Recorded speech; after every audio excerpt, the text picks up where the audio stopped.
significance. He pushed the warship's control stick, accelerating fiercely as the thrusters belched flames. With a terrifying sonic boom, in less than 5 seconds, Wang Cheng's warship broke through the sound barrier, piercing through the clouds like a dark arrow, soaring into the gradually brightening sky. Chapter 112. A grave danger from heaven and earth. The speed was exhilarating. This was the only feeling Wang Cheng had at this moment. The warship broke through the sound barrier, soaring like a flash of lightning in the high skies, leaving the clouds and space far behind. At the dim horizon of the sky, a glimmer of morning light was just beginning to appear, and he raced forward as if chasing the dawn. The scenery of the sky and the land beneath sped past quickly, and the occasional startled mutated creatures were also left behind. If anything foolish dared to block his path, the warship would crash into it, and with a piercing wail, the pale shield at the front of the warship flickered briefly. That object didn't even touch the main body of the warship before being shattered into pieces by the powerful momentum, falling from the sky in a tragic state. The warship of the City of Kings raced ahead, circling in the sky. The concepts of doom, disaster, monsters, and the unknown seemed to be cast aside at that moment. The feeling of soaring through the skies was exhilarating, a sense of freedom that he had rarely experienced since the outbreak of the apocalypse, or even throughout his many years in the City of Kings. He didn't even want to stop. Moreover, the higher he went, the fewer monsters there were in the sky, and the surrounding world became increasingly quiet, as if he were truly isolated from the rest of the world. He recalled an apocalyptic anime he had seen, where humanity lost the earth and built their home in the sky. If one day, his warship truly upgraded to the level of a sky carrier, perhaps he could permanently float in the sky, creating a real aerial garden. Once upgraded to a cosmic-level warship, he could ascend even higher and venture into space to explore other planets. At that time, what would the apocalypse on Earth matter? They would be reborn in their new home.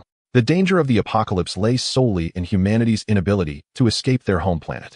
Eventually, the City of Kings descended slowly, but not near the village where he and Zhang Chao rested, rather in a desolate wilderness.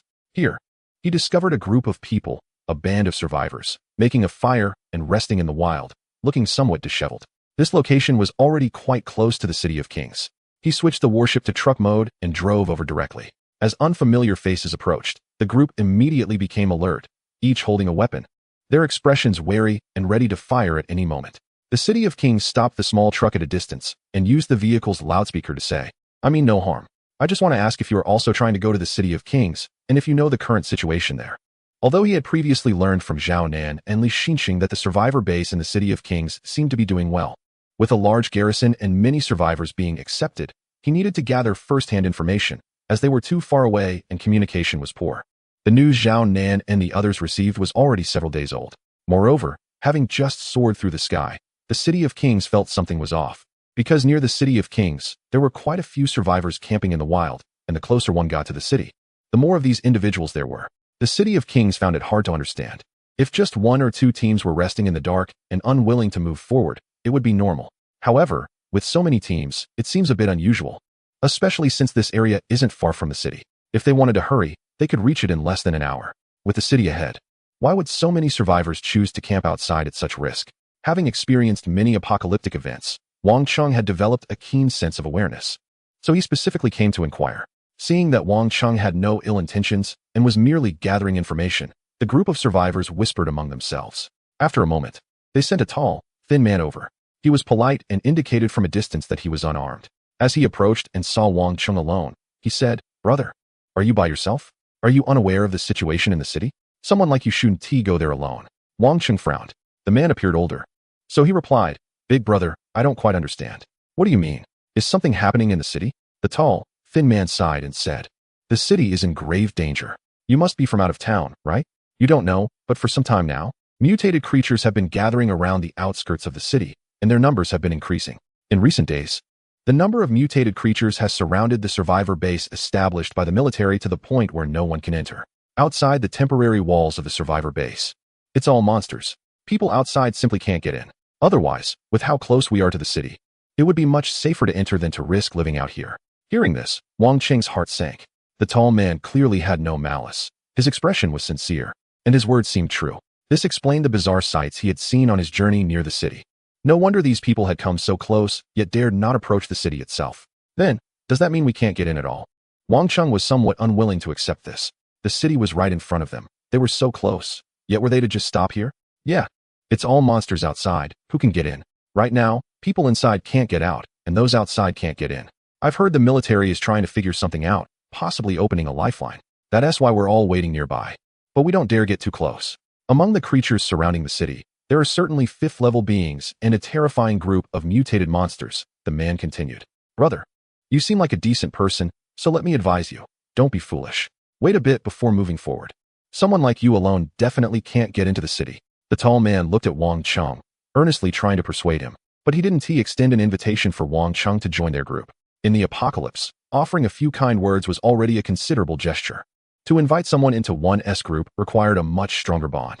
Upon hearing this, Wang Cheng first thought about flying in with a battleship, but he quickly dismissed the idea. Although taking the aerial route was quite feasible, it was the survivor base of a certain region, not just any post-apocalyptic city. The military strictly guarded the perimeter, and no flying mutated creatures were allowed to enter. If he swaggered in like that, he would immediately become a target. Wang Cheng said, Brother, okay, I'll listen to you, but I don't quite understand. It's said that the military district here has 2 divisions of troops, and the heavy weaponry is countless. How come? The tall, thin man shook his head. Yes, we have a considerable number of troops and many weapons. But look at the situation in this city and its surroundings. Once, there were countless people here, but now there are so many mutated creatures. I heard that the military has cut off rear supply lines, and several armories around Haven T been reclaimed yet.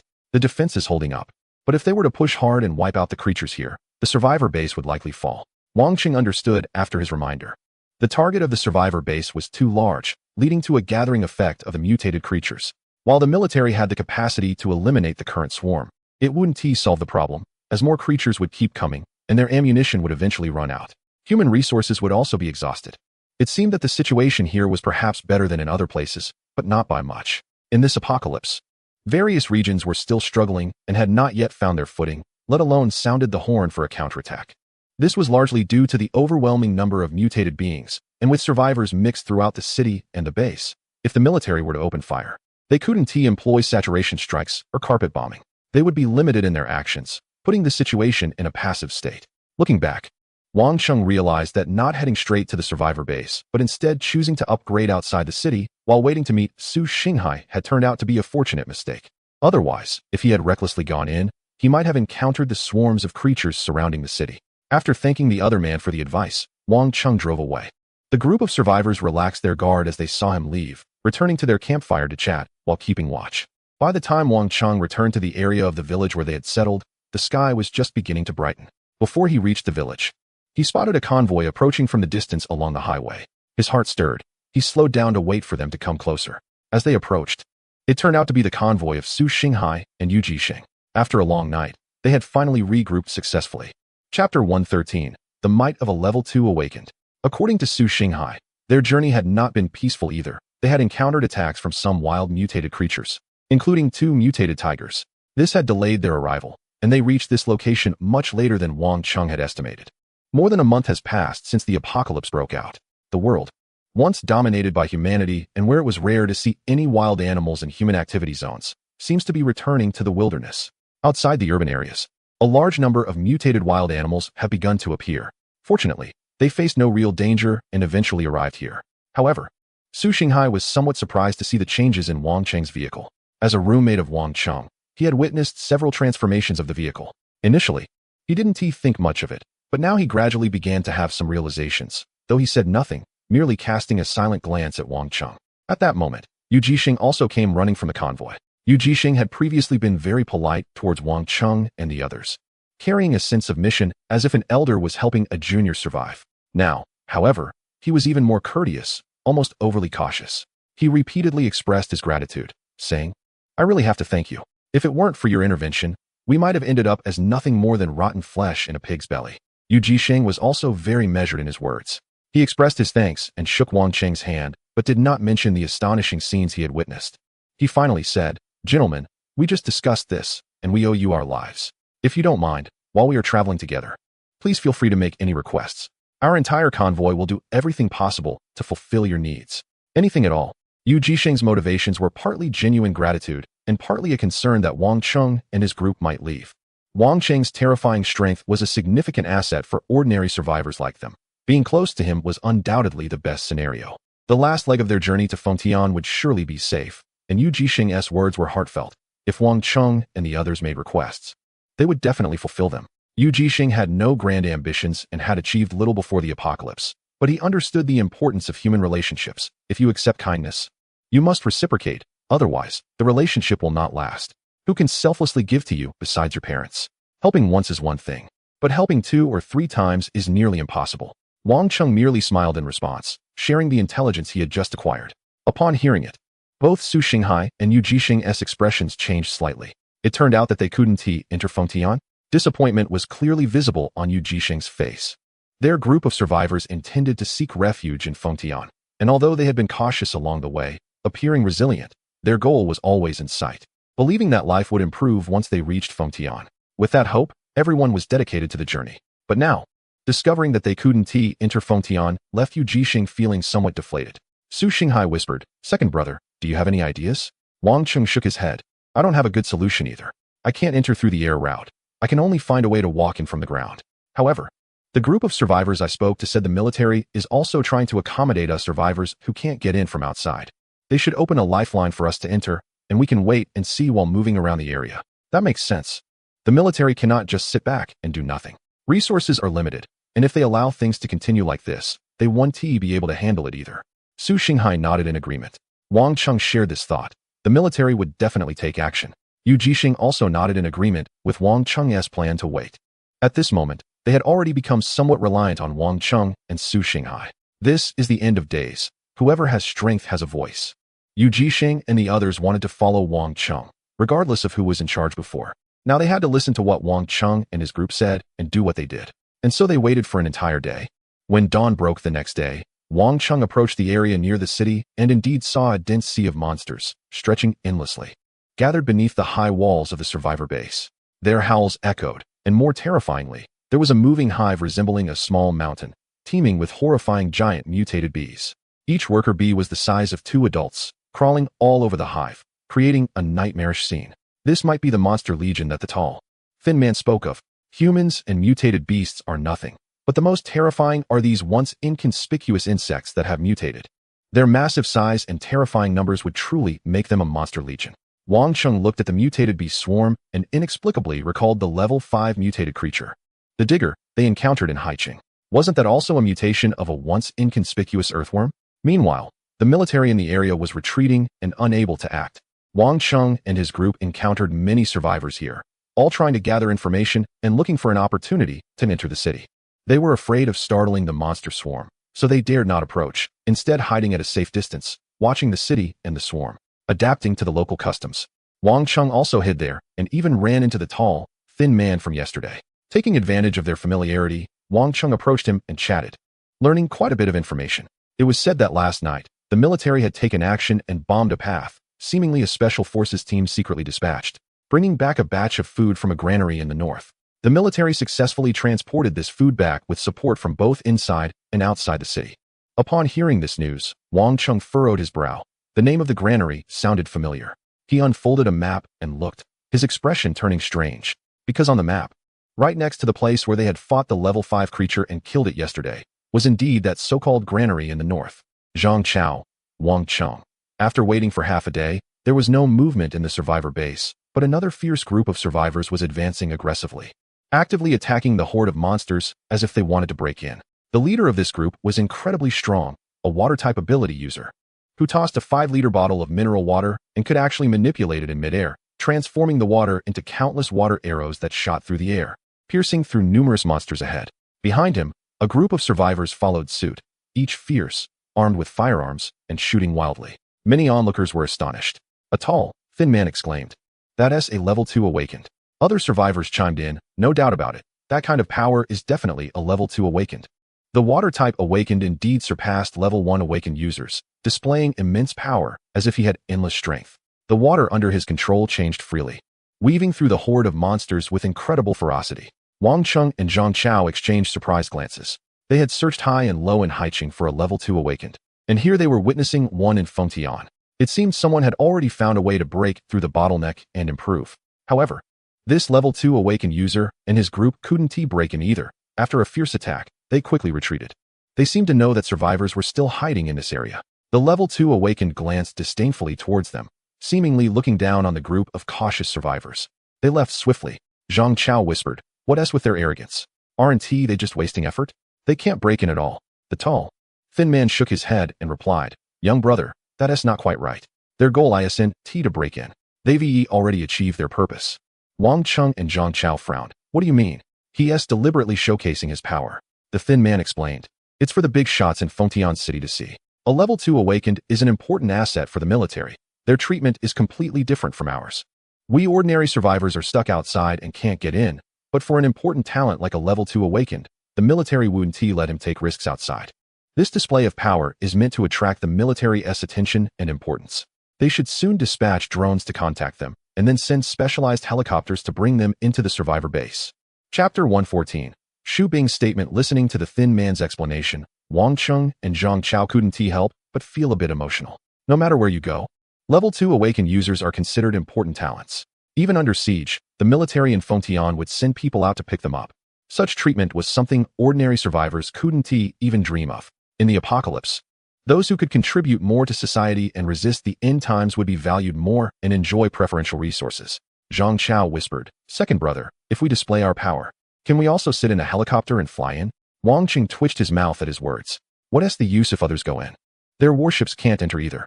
They can't possibly let the military personnel who came to pick them up take their vehicles inside, right? The previously shared electric warship was one thing, but now Wang Cheng just shook his head.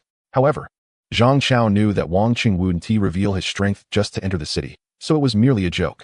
Wang Cheng was somewhat concerned about that level 2 awakener. Clearly, this level 2 awakener wasn't someone who relied on enhancements through serum injections like him. They must be a true survivor who had genuinely advanced to level 2 through their journey. In this apocalyptic scenario, with poor communication and hundreds of kilometers separating High City from Fengtian, both sides couldn't share their research results in a timely manner. Moreover, from what the tall, thin man had indicated earlier, it seemed that there was more than one level 2 awakener inside and outside the Fengtian survivor base. From this perspective, the Fengtian survivor base appeared to have surpassed the threshold that the High City Research Institute had struggled to breach, suggesting they had found the key for level 1 awakeners to advance to level 2. This was undoubtedly good news for humanity. Wang Cheng himself had reached the level 2 awakener tier, and he understood well how significant the enhancement was. One level 2 awakener could rival 5 or 6 level 1 awakeners. If a large number of level 1 awakeners could seize this opportunity to become level 2, humanity's strength against this terrifying apocalypse would undoubtedly rise. Under such circumstances, Su Xinghai and Su Ling should also benefit from these research achievements. Of course, everything would have to wait until they entered the Fengtian survivor base. The subsequent wait was uneventful, and it seemed that, as the tall, thin man had said, a drone soon flew out from the Fengtian survivor base, apparently to make contact with that level 2 awakener. However, Wang Cheng didn't see any helicopters, indicating they were likely not in that direction. The Fengtian survivor base was quite extensive, half within the city and half extending outside. Its scale and level of defense were far beyond what Wang Cheng had experienced at the temporary survivor base in High City. At that time, he had wondered why the military in High City had chosen to give up, as the temporary survivor base seemed decent in his eyes. Only now, seeing the scale and structure of the Fengtian survivor base, did he realize just how temporary the High City survivor base truly was.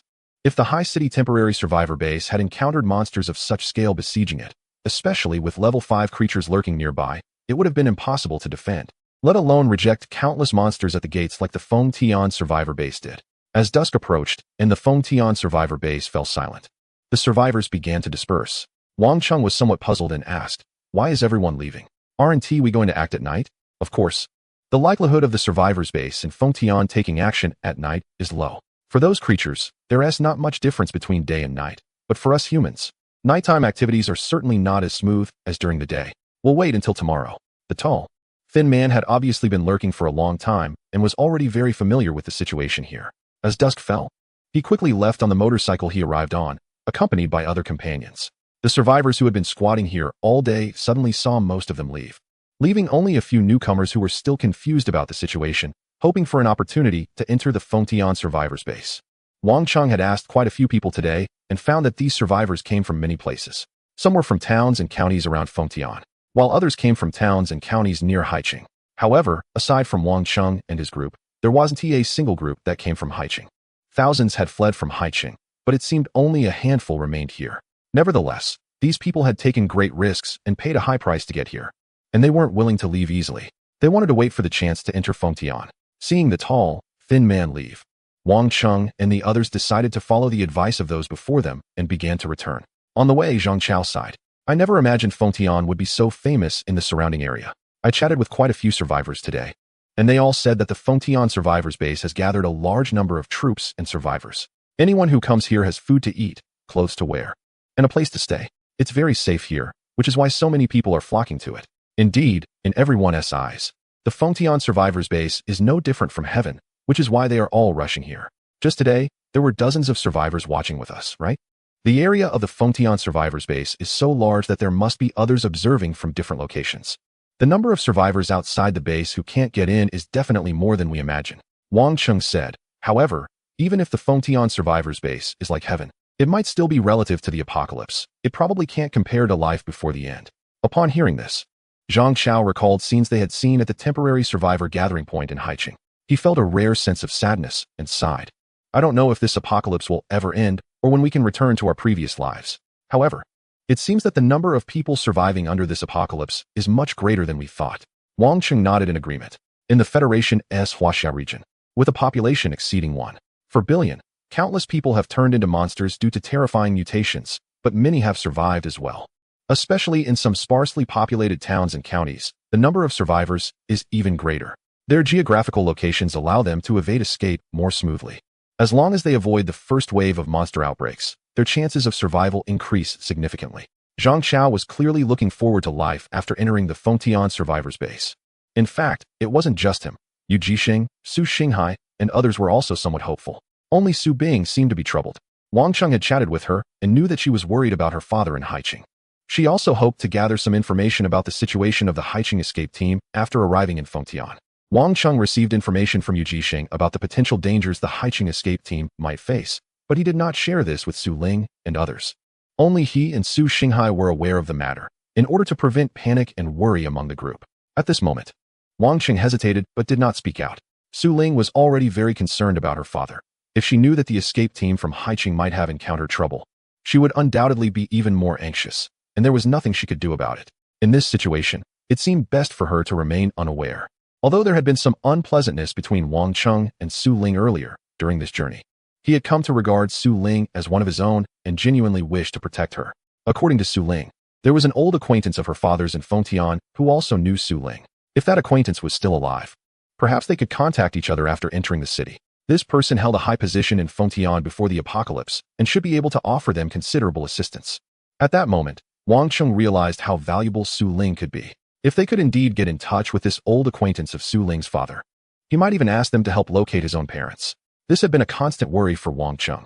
The survivor base in Fengtian was vast, and with so many survivors, even if his parents were alive, finding them would be extremely difficult. Being new to the area, relying solely on his small group to search was akin to looking for a needle in a haystack, wasting precious time. If he could find someone influential in the area to assist, it would surely make things much smoother. After chatting with Wang Cheng for a while, Su Ling casually suggested, I think you should go meet Su Bing. She has something to tell you. Wang Cheng was slightly taken aback, but nodded in response. Under Su Ling's guidance, he arrived at Su Bing's room, where he noticed that Su Ling had already untied her.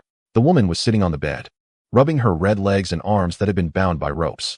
Upon seeing Wang Cheng enter, she did not attack as she had before. Instead, she sighed and said, Wang Cheng, you saved me, thank you. But I also helped you, so we owe each other nothing now. Wang Cheng was a bit surprised. This seemed to be his first normal conversation with Su Bing, and he realized that he did not fully understand this prominent awakener from Haiqing. After having tied her up for so long, it was awkward for Wang Cheng to see her suddenly calm and engage in conversation. However, Su Bing seemed quite at ease. She continued, also, you helped Captain Zhang and the others rescue the expert. They got what they wanted. My task is essentially complete, so I won't compete with you for that stone anymore. You can rest assured. Chapter 115. The road to the city outside the window. The night was enveloping the surroundings. Inside the room, the attractive woman slowly raised her head, her striking black and white eyes fixed on Wang Cheng, her tone gentle, as if nothing unpleasant had ever occurred between them. Wang Cheng was momentarily stunned. He smiled casually and said, all right, thank you. I'm not taking that thing just to seize it. I do have use for it, and I believe it can be just as useful in my hands. Su Bing didn't bring up the past again, so why should Wang Cheng continue to dwell on it? Su Bing glanced at Wang Cheng and said, I understand. So what are your plans next? Wang Cheng asked. At this point, he had calmed down and even extended an invitation, saying, if you're willing, you can join us. I can't guarantee much, but if you act with us, I'll treat you like one of my own. You can freely use the food and weapons here.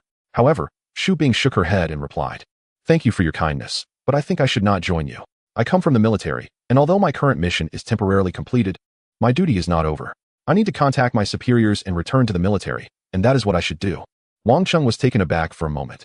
He looked deeply at Shu Bing, realizing that the woman before him represented her most authentic self, cold yet proud, with clear thoughts and her own goals. She took pride in being a soldier and in her own formidable strength. These were her sources of support.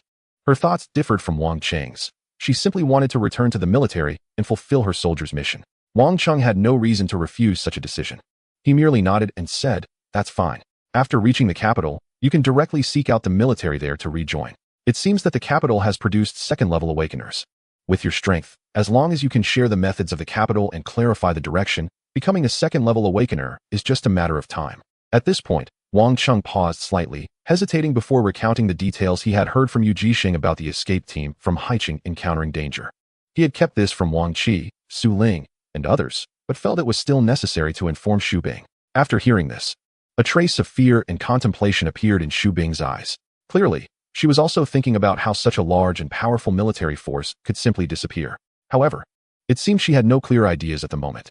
After a moment, she looked up and said, thank you for the information. Once I return to the military, I will report this situation to my superiors and request verification. I hope they are safe. Wang Cheng nodded and added, also, I hope you won't mention this to Su Ling for now. I'm worried. Before he could finish, Shu Bing interrupted, I understand. Don't worry, I know that. Xiao Su is very good to me, and I want to deliberately discuss such matters with her. Wang Cheng was somewhat surprised. You know her identity? Shu Bing nodded. Wang Cheng fell into thought. He realized that Su Ling's father's rank was probably higher than he had imagined. The fact that even Shu Bing, a soldier dedicated to serving the military and the nation, knew about him was quite telling. Finally, Shu Bing said, don't worry, after you return to the team, I won't mention anything about our affairs, especially regarding you, and I won't report it to my superiors. All right, thank you, Wang Cheng replied. After a moment of silence, Shu Bing asked, I have one last question. Who exactly are you? Wang Cheng was taken aback for a moment, noticing the strange expression on Shu Bing's face. Did this guy think he was some member of a secret military unit? After a brief moment of contemplation, Wang Cheng took a deep breath and replied ambiguously, I'm just a student from Haicheng University, nothing more. Shu Bing looked deeply at Wang Cheng, and disbelief was evident in her bright eyes under her short hair. How could a college student possess such a transformed battleship? It was clearly technology of a next-generation level. However, Shu Bing only asked that one question and did not pursue it further. Wang Cheng then took his leave. The room was dimly lit, with the remaining light from outside spilling in through the window, like a thin veil draped over Shu Bing, making her slightly tanned skin appear hazy and dreamlike. It highlighted her curvy figure and the clear, beautiful contours of her features, exuding a breathtaking, cool beauty. Yet, for some reason, Wang Cheng couldn't help but recall how she looked when he had tied her up earlier. His face suddenly flushed slightly, and he quickly turned to leave. Upon seeing Su Ling waiting outside, he paused momentarily. Su Ling seemed a bit anxious, clearly worried that Wang Cheng might clash with Shu Bing again. Given their previous encounters that had left her in awe, don't worry, we didn't fight. Just bring her some good food and drinks, Wang Cheng instructed before heading off. That night was very calm, but early the next morning, Wang Cheng was abruptly awakened. From the direction of the Fengtian survivor base, a deafening roar suddenly erupted. Wang Cheng opened his eyes wide in his battleship. Without needing to look, he could guess that the Fengtian survivor base must have taken action. He jumped down from his battleship and saw Yu Jisheng rushing over in a hurry. Unlike Wang Cheng and the others, Yu Jisheng and his group had traveled a long distance to reach this place to seek refuge in the Fengtian survivor base. They had someone keeping watch over the base's movements at all times during the night, fearing they would miss the opportunity to enter the city. Just moments ago, their people had rushed back to inform them that the gates of the Fengtian survivor base had opened, and the military was bombing a path to guide external survivors into the city. Thus, Yu Jisheng immediately found Wang Cheng to relay this news. Wang Cheng had been waiting for this moment. Since the military had established such a large survivor base, it was clear they intended to protect the survivors. With so many survivors gathering outside, the military could not just ignore them. Wang Cheng and the others set off immediately, heading towards the direction of the most intense gunfire. From a distance, patches of orange flames rose from the ground, while military aircraft soared through the sky. Countless mutated creatures struggled desperately amidst the artillery fire, including one gigantic turtle-like creature that was fiercely held back by the military's concentrated firepower outside the front lines. When Wang Cheng and his team arrived, The military had already deployed 2 regiments, using airstrikes to carve out a lifeline for the survivors to enter the city. At this moment, it wasn't just Wang Cheng's group that had broken through. Survivors from all directions were converging. Tens of thousands, far more than Wang Cheng had imagined, were seeking to seize the opportunity to enter the safe haven of the city. As so many survivors emerged, the surrounding mutated creatures seemed to go mad, rushing towards them. Fortunately, the military's firepower held firm against the onslaught of the monsters. Wang Cheng's group encountered no danger. In fact, Wang Cheng didn't even need to take action. They were swept along in the tide of survivors entering the city, passing through the iron gates and walls of the outer perimeter, and as they entered the survivor base, the sounds of monsters and explosions behind them seemed to fade, with everyone displaying expressions of excitement. Some even wept tears of joy. Entering the city meant they were under military protection, that they were safe, and no longer had to live in constant fear outside. Wang Cheng felt a rare mix of excitement and anxiety. He had finally arrived at the city, but he didn't know whether his parents were still alive or if he would be able to find them. However, the process of entering the city was not so simple. The military had set up multiple checkpoints behind the outer walls to conduct security checks on the incoming survivors. Everyone, their vehicles, and any weapons they carried had to be inspected one by one. Any violent offenders attempting to enter would be arrested immediately, as the military and government did not allow the presence of extreme organizations or individuals. As for weapons, the military would not confiscate them but required registration per person. Each person entering the city was issued an identification code, and strict records were maintained. Chapter 116. Brother, you are definitely not an ordinary person. The process of entering the city was far more complicated than Fong Lin had anticipated. Once all the survivors had entered, the military withdrew their external forces and closed the gates. Only the first group managed to successfully enter the survivor base, highlighting the complex and tedious nature of the procedure. However, this was inevitable. Unlike before the apocalypse, managing a survivor base effectively required detailed management to prevent internal collapse. Strict registration and record-keeping were essential for the incoming survivors. Nonetheless, Wang Cheng and his group were granted special access, thanks to Xu Bing.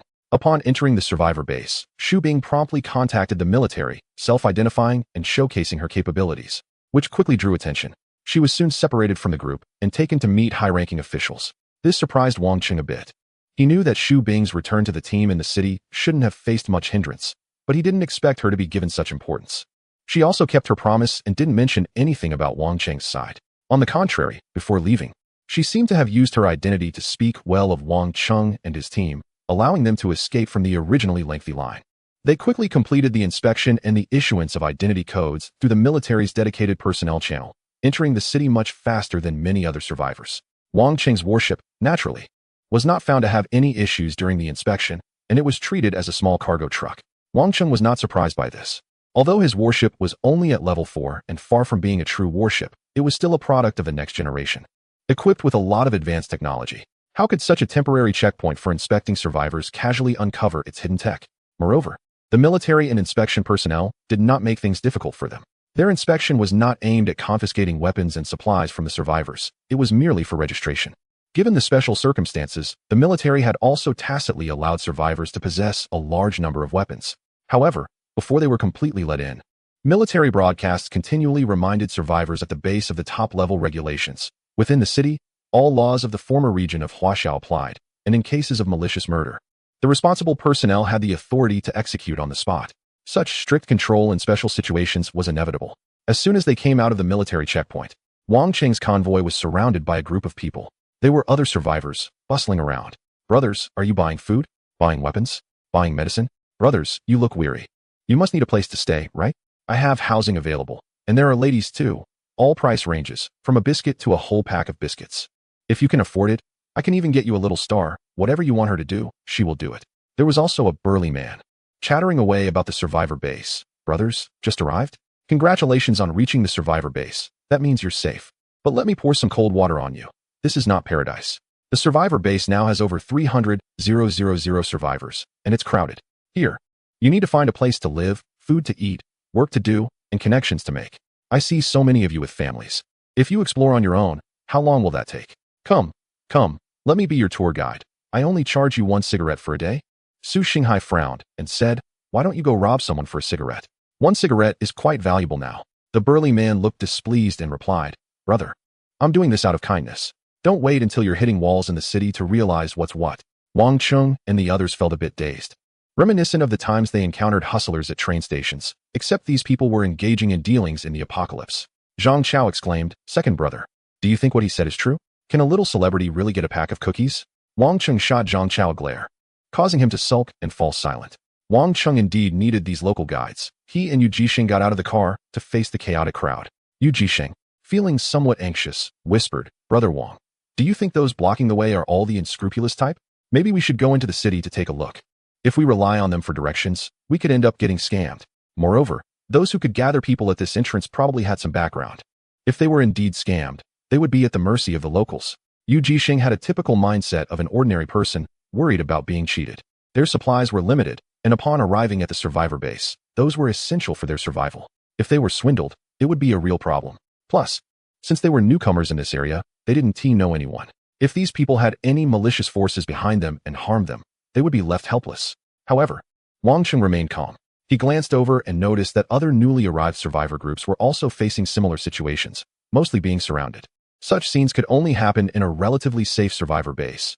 Outside, with monsters lurking, no one would think of doing business with others.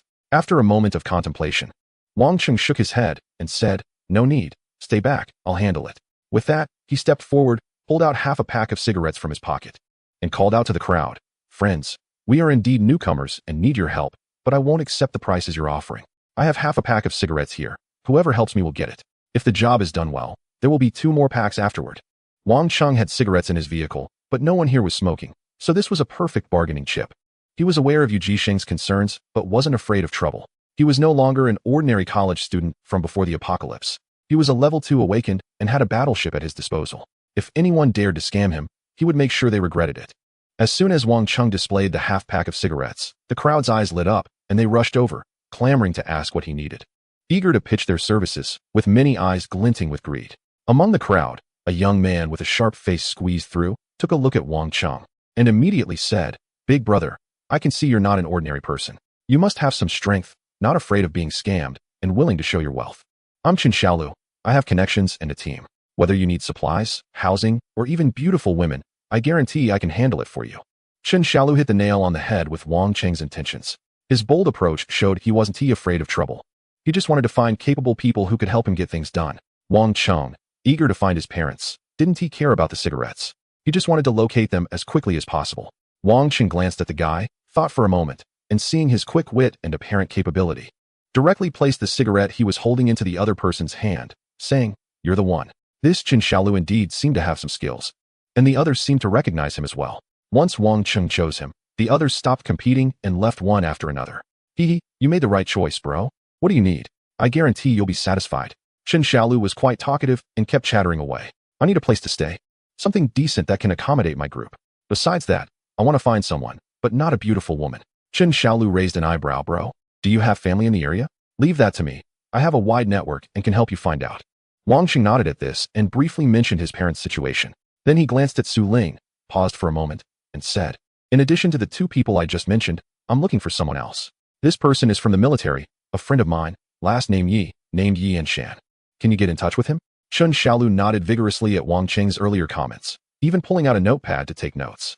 However, when he heard the name Yi and Shan, his expression changed drastically, and he looked at Wang Chung with suspicion, his tone suddenly cautious. "Bro, do you know Deputy Commander Yi?" Wang Chung furrowed his brow. This friend of Su Ling's father had quite a reputation in the area. Had he just come in and someone already knew of him? Chapter 117. The top level of the survivor base. Wang Chung didn't answer Chen Xiaolu's question, but quietly got into the car, letting Chen Xiaolu sit in the back to direct him, then asked, "Do you know Yi and Shan?" Wang Cheng's small truck had an unusual vibe, both in its appearance and interior. Chen Xiaolu already sensed that Wang Chung was not an ordinary person, and now being in his vehicle intensified that feeling. This survivor was definitely a tough character. In the apocalypse, one must be ruthless and hard-hearted to survive. But there's another key point. One must have keen eyes and a wise head. Otherwise, offending the wrong person renders all efforts meaningless. As the saying goes, there's always someone better, and that's the reality of it. Chen Xiaoyou's gaze swept over Su Ling and Zhang Chao cautiously before saying, "I know Deputy Commander Yi, but he doesn't know me. Actually, everyone in our survivor base knows him. Bro, you might have just come from outside and aren't clear on this, but the person you mentioned is truly a big shot in our survivor base." Upon hearing this, Su Ling's expression became somewhat peculiar, but fortunately, Chen Xiaolu Thinking that such a beautiful woman must belong to Wang Cheng, didn't he dare to look at her closely and missed anything unusual. Wang Cheng, however, remained calm. Having been surprised earlier, he now had a clearer understanding and maintained his composure, simply saying, "Then tell me more." Sitting in the back, Chen Xiaolu carefully observed Wang Cheng's face through the rearview mirror, speculating about who this person was and what connection he had with the high-ranking Deputy Commander Yi. He cautiously said, "Bro, this goes back to the structure of our survivor base. Although the military leads in our region, we are currently implementing a co-governance measure with survivor bases, where both military and government personnel participate, with the military taking the lead. The Joint Defense Command in our area has been established, and the Deputy Commander, who used to be a key figure in the organization and has a military background, has made significant contributions in the war zone prior to the establishment of the command. Many people regard him as a leader, and it was natural for him to become the Deputy Commander of the Joint Defense Command, making him the most prominent figure in public appearances. We say that the Deputy Commander is the one who steps up in critical moments, a remarkable individual." Wang Qing glanced at him and said, "There's no need to praise him. You don't need to guess my relationship with him. Just tell me what you have to say. First, take us to a place we can settle, then update me on the current situation here." Upon hearing this, Chen Xiaolu felt somewhat perplexed, but understood that some things are better left unknown. He nodded repeatedly and felt a bit pleased. If these people were indeed connected to the Deputy Commander, they must be significant figures with ample resources. Helping them could lead to advantageous connections and certainly a reward. With this thought, Chen Xiaolu felt a sense of pride in his judgment. He then drove Wang Cheng and the others while introducing the situation in the area. The provincial military district is stationed nearby, with forces and equipment surpassing that of Haiqing. After the outbreak of the apocalypse, they responded swiftly, rescuing a large number of survivors and initiating preparations for the survivor base. Thus, more than half a month ago, the initial form of the survivor base had already taken shape. At that time, a large number of survivors were recruited to construct the outer defense walls of the survivor base. The rapid completion of the checkpoints and walls is a result of the collective efforts of numerous survivors. It can be said that this survivor base was established collaboratively by the military, the government, and the survivors, with everyone contributing. Subsequently, the survivor base began to stabilize gradually, with joint governance by the government and military forming the Joint Defense Command. The military, government, and a gathering of experts have set up their laboratories in the center of the survivor base, while the military is stationed in the outer defense areas and central zones. The government has organized former federal security forces to manage the survivors, even restoring internal communication systems and local networks, achieving modern management of both the military and survivors. This greatly saved manpower and resources, and it has proven effective, with successful defenses against external threats and orderly internal management. The living areas for survivors are divided into 4 zones: east, west, south, and north, surrounding the central area, based on the original urban structures to accommodate the survivors. From the very beginning of the establishment of the survivor base, considerations were made for the potential influx of many people, and the capacity of the survivor base was designed to accommodate around 700,000 individuals. According to Chun Xiaoyou's introduction, the current survivor base in Fengtian, including both survivors and military personnel, has a population of less than 300,000, which is more than sufficient. Wang Cheng noticed this as well. Upon entering the area, he found that there weren't many people sleeping on the streets. Although there were many people on the streets, their mental state and living conditions were significantly better than those of the temporary survivor gathering point in Haiqing. However, Chen Xiaolu didn't know much about the top-level structure of the Joint Defense Command. It seemed they had not publicly disclosed their situation, only presenting Yi Anshan as a figurehead to inspire survivors and serve as the visible leader. Wang Qing understood this, as it was a special period where both the military and government sought stability among survivors. In necessary situations, they might even resort to strong measures to suppress survivors. And openly sharing their internal situation would be thankless and wasteful. It was more effective to present a heroic figure for the public to see. There was no need for everyone to know how the survivor base operated. Wang Cheng understood that such a base couldn't be sustained by one person alone, but rather through a vast mechanism, with Yi Anshan being just one part of it. However, after this introduction, Wang Cheng felt a bit uneasy. Yi Anshan was indeed a significant figure, not only a hero in the eyes of the survivors, but also a top authority in the power structure of the entire Fengtian survivor base. According to Chen Xiaolu, the officials in the Fengtian survivor base were divided into several levels. The lowest were ordinary members of the security forces and soldiers, followed by the squad leaders of local security teams from the 4 regions, then the heads of those regions, and finally, the overall leader of the survivors. All these individuals, including the stationed military personnel, were under the command and coordination of Yi Anshan. making him their direct superior with immense power that encompassed every corner of security within and outside the Fengtian survivor base. However, his authority over the allocation of supplies, awakened teams, and research institutions seemed to be less significant. Wang Chung understood that while this appeared to be a united defense, it was actually a division among the military, government, and research institutions, forming the top structure of the Fengtian survivor base. The so-called command center was merely a coordinating entity. As the deputy commander, Yi Anshan had macro-level coordination power, but in terms of details, his control wasn't as exaggerated as it sounded. Various power institutions operated independently, each responsible for their own affairs. Despite this, Su Ling's father's friend was still a significant figure in Fengtian. The awakened teams were also a point of concern for Wang Chung. According to Qin Xiaolu, there is another large awakened team at the survivor base in Fengtian, with more than 100 members, highly favored by the top figures in Fengtian. Among them, there are at least 3 second-level awakened individuals, most of whom are survivors who voluntarily joined after being recruited by the military. This is similar to Haicheng, where ordinary awakened individuals are not forced to join the military if they do not wish to. These individuals are a source of pride for the survivors, and also evoke both awe and fear in people like Qin Xiaolu. This is mainly because most of them are survivors themselves, who, despite their choices, have family, friends, and connections, making them significant figures that ordinary survivors cannot afford to offend. Wang Chung understood this and had already formed a rough outline of the power dynamics within the survivor base in Fengtian. At that moment, Qin Xiaolu said, "We've arrived, brother. The living conditions here absolutely meet your requirements." Chapter 118. I know her. The place Qin Xiaolu brought Wang Chung and the others to is a former residential community located in the eastern area of the Fengtian survivor base. It is a gated community with a very pleasant environment, seemingly well-maintained. Aside from some damaged buildings and iron fences, there are hardly any signs of the apocalypse visible. Many people are coming and going in and out of the community, and a wide variety of individuals can be seen. Compared to the scattered buildings they had just passed, this could be considered a relatively upscale community within the survivor base. Of course, the environment here can't be compared to the high-end villas and residential areas before the apocalypse. But relatively speaking, it is already considered average within the survivor base. Qin Xiaolu led the way, taking Wang Chung to a 3-story management building located in the central part of the community. This indicates that the place used to be a well-managed community before the apocalypse. A house of about 100 square meters would cost at least 2 million. Qin Xiaolu said, "Brother, I'm taking you to meet the head of this community. All the surrounding buildings belong to him, and if we want to settle here, we need to negotiate with him." Wang Chung frowned slightly. From Qin Xiaolu's words, it was clear that the person they were about to meet was a survivor. How did he come to control the surrounding buildings? It seemed likely that he had connections with the security personnel previously mentioned by Qin Xiaolu, which allowed him to secure such resources.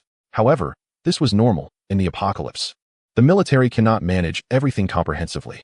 Within the survivor base, there are naturally their own rules and ways of survival, and the military's framework is merely a superficial management method. At that moment, their convoy stopped in the parking lot, and Wang Chung and Qin Xiaolu jumped out of the car, heading toward the management building. Yu Jixing followed behind, leaving a group of people to guard the convoy. It seemed that many people here recognized Qin Xiaolu and greeted him.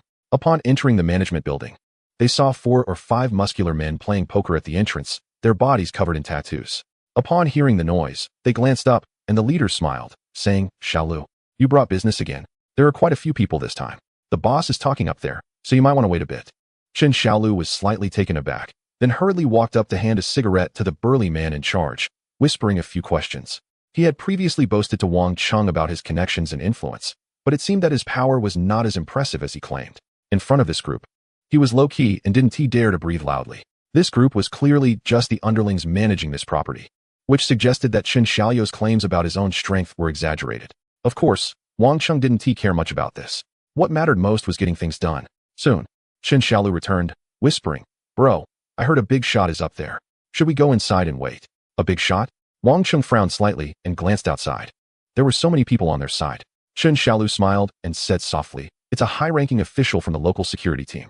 Wang Chung looked at him and thought that the people here were indeed entangled with local forces, which was quite murky. Aren't they just bullies?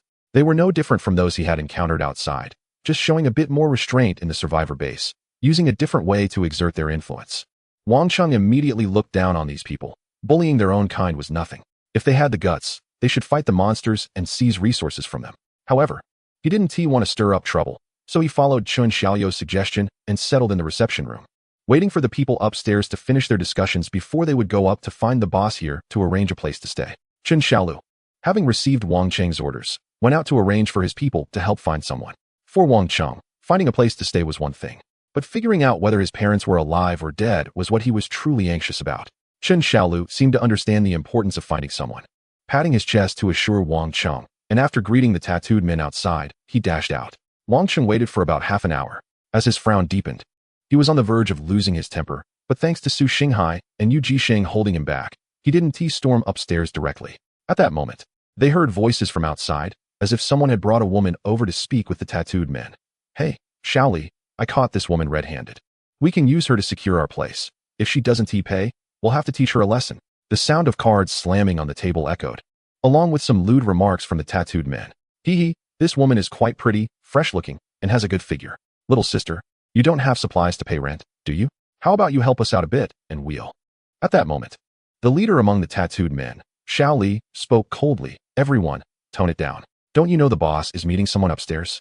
Do you want to get yourselves killed? What would that big shot think if they saw a bound woman here? Hurry up and throw this woman into the warehouse. I don't care what you want to do with her, but not now. You can do whatever later. In the room, several people exchanged glances, frowning slightly. Yet, no one moved. They all had their own matters to attend to and didn't want to waste time or offend anyone unnecessarily. However, at that moment, the woman who had been brought in suddenly spat out the gag in her mouth and pleaded, "Please, don't do this. I can provide you with supplies, trust me." Hearing this voice, the frown on Wang Cheng's face deepened. He felt an inkling of familiarity with it. Just then, the person who had brought her in coldly remarked, "Trust you? Please, if it weren't for this encounter, you wouldn't know how long you would have to hide. A woman like you. Where could you possibly get supplies for us? Wouldn't you just end up selling yourself? Since you're going to sell yourself anyway, why not sell to us directly? Don't worry, my buddy Xiao Li and the others will take good care of you." Xiao Li then coldly instructed, "Gag her tightly and throw her to the back quickly. Don't ruin the big plan." However, as soon as he finished speaking, the door to the reception area not far behind him was pushed open. Wang Cheng stood up, pushed the door aside, and looked over. In addition to the tattooed strongman, there were now two more people in the room. One was a woman tightly bound with ropes, indeed looking delicate and charming. She was thrown to the ground, her face filled with terror and a pleading expression. Behind her stood a burly man with a pockmarked face, seemingly the one who had brought her in. They all heard the noise and looked towards Wang Cheng. The moment the woman saw Wang Cheng, her pupils constricted sharply, and she froze for a moment. Xiaoli stood up with a furrowed brow. Chen Xiaolu had mentioned that this group had quite a background, and he didn't want to offend them, so he said, "Brother, this is our family matter. I advise you not to get involved. Besides, you don't need to worry too much. We won't do anything to this woman. My brothers just speak a bit harshly, but they are good people." He assumed Wang Cheng had come out to meddle. However, the woman then suddenly reacted and said, "Don't get involved. Their power is immense. Even if you have someone with you, you are definitely not their match. Don't involve yourselves, you could get killed." Su Xinghai and others also stepped forward, standing behind Wang Cheng. Wang Cheng frowned. He didn't want to meddle, it was just that he recognized this woman. She was Xia Qin, the daughter of old Xia, who lived downstairs. They had attended the same elementary school. Over the years, whenever Wang Cheng returned home during university holidays, he had seen her a few times and spoken to her. Thus, he recognized her voice and face immediately. Now that she was here, did she know where her parents were? Xia Qin seemed to recognize Wang Cheng, but her face was filled with terror. She didn't want Wang Cheng to clash with these people. She sensed that Wang Cheng had some abilities, but having lived in this area for a long time, she knew how terrifying the power of these individuals was. If they truly offended them, she wouldn't even know how she would die. Her eyes were filled with fear. Hoping that Wang Cheng would back down, she didn't even dare to show that she knew him. However, Wang Cheng stepped forward, seemingly oblivious to her implicit warning, and said directly, "I know this person. How much supplies does she owe you? I will cover it." Chapter 119, An Outrageous Demand. Among the group of tattooed strongmen, Xiaoli narrowed his eyes slightly, sizing up Wang Cheng and the others. One of his underlings glanced at the well-proportioned Xia Qin, swallowing hard, feeling somewhat unwilling, and whispered, "Brother Xiaoli, why is this person meddling in our affairs? I've seen this woman before, and I've wanted her for a long time." His eyes were filled with lust, practically burning with desire, wishing he could strip Xia Qin right there. Wang Cheng shot a glance at Xia Qin before looking intently at Xiaoli. He understood that this person was in charge here. Whether or not they would let them go depended entirely on him. The others were silent. Wang Cheng didn't want to escalate the situation. He just wanted to quickly free Xia Qin and see if he could get information about his parents from her. If that were the case, he wouldn't even need Chen Xiaolu and could likely find his parents in the shortest time possible. However, Xia Qin was still the same as Wang Cheng remembered, kind-hearted like her father, always thinking of others. At this moment, even when Wang Chung stepped in to save her. She pretended not to recognize him and urged him to retreat. If Wang Chung truly backed off, she would be finished and would be ruthlessly trampled by those tattooed men. Wang Chung had seen all kinds of people and situations. He was well aware of what would happen to such a delicate beauty in the hands of these men. Just as Wang Chung opened his mouth to speak, Xiaqin bit her lip nervously. At that moment, Xiaoli finally smiled slightly, his tense expression easing as he said, "Brother, you're a friend of Xiaolu, and that makes you my friend too. Since you say you know this person, that's fine, I'll let you take her. However, she must pay the rent she owes us." He relented, but the strong man who had been eyeing Xiaqin looked a bit disappointed. Xiaoli was quite perceptive. Considering the overall situation, he didn't want to ruin things over a woman, especially since Chen Xiaolu had already given a heads up. This group of survivors, although outsiders, seemed to have local connections and were not to be underestimated. Seeing this, Wang Chung said no more, smiled, and replied, "Thank you." Su Xinghai immediately stepped forward and asked, "Let's tally the supplies. How much does she owe you?" Wang Chung then helped Xiaqin up and untied the ropes binding her. In front of him, Xiaqin looked almost the same as he remembered, except her clothes seemed a bit more tattered than in his memories. She was still as beautiful as ever, and compared to before, she now exuded a sense of maturity that came from enduring hardships, which made her even more charming. Wang Chung gazed at her, and many memories flooded back to him. They were about the same age and had even attended the same elementary school when they were young. Back then, Xiaqin was the most popular girl in class, and the young boys, including Wang Chung, didn't he really understand what it meant to like someone. They just followed her around eagerly. Unfortunately, she never paid any attention to ordinary boys like him. Later on, they no longer attended the same school. But as neighbors living in different floors, Wang Chung heard a lot about her and occasionally caught sight of her. In his mind, Xiaqin was the epitome of a model student, not only growing more beautiful, but also excelling academically. She successfully entered a prestigious middle school, then high school, and ultimately attended the top university in the region. Wang Chung had considered that university as well, but unfortunately, his scores were too low, and he ended up at a different institution. Xiaqin, on the other hand, was like a celestial being. It was said that at every stage of her life, the number of admirers she had was comparable to a battalion. The most crucial aspect was that she not only excelled in her studies and was beautiful, but she also possessed a gentle personality, embodying the classic traits of a traditional beauty, and was incredibly kind-hearted. Wang Chung had his share of fantasies about her, but he also understood that as they grew older, they drifted further apart. As an ordinary person, he knew he had no chance with someone like her.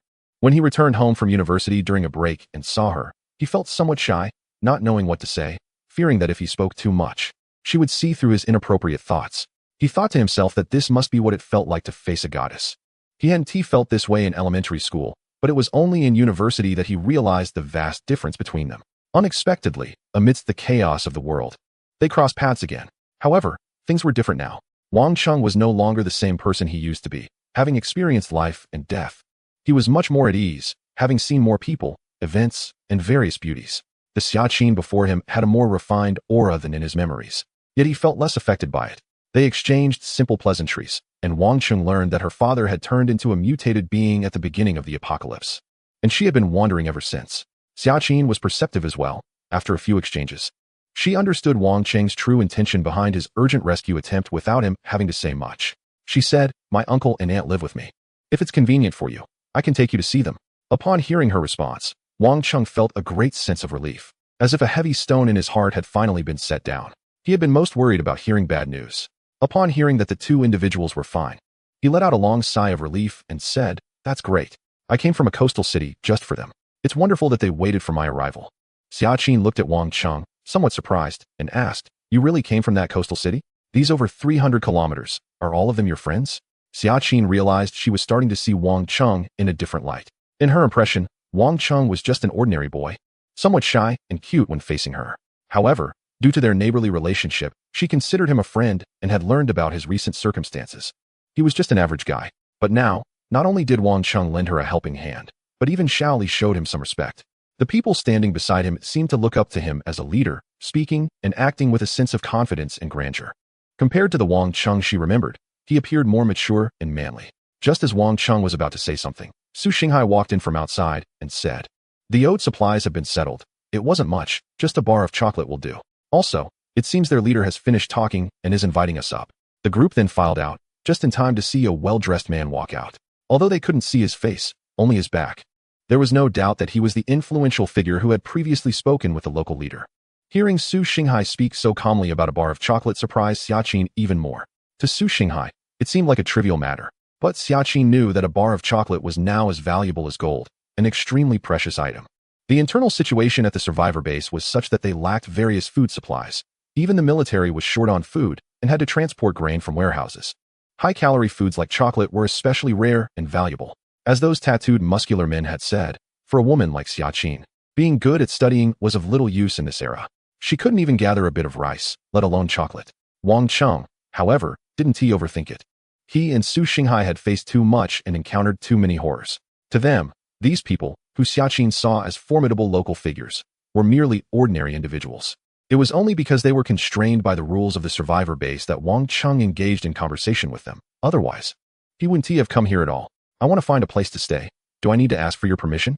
Wang Cheng thought to himself, though others might not share the same sentiment.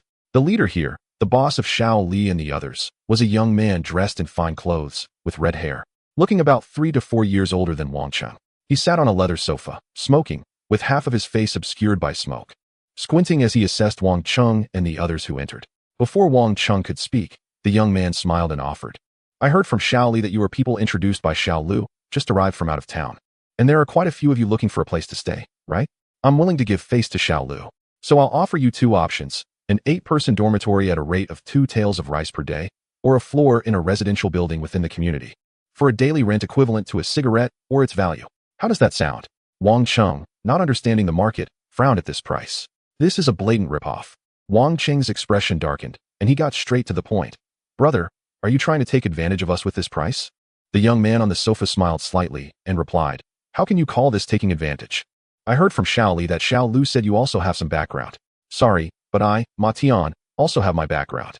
I'm not interested in who your connections are, but if you can't even arrange a place to stay, it seems your background isn't that impressive. I'm willing to give Xiao Lu face, and this price is already quite reasonable for outsiders like you. If you don't believe me, go ask around. People like you coming from outside are usually charged a hefty sum. This young man is named Ma Tian.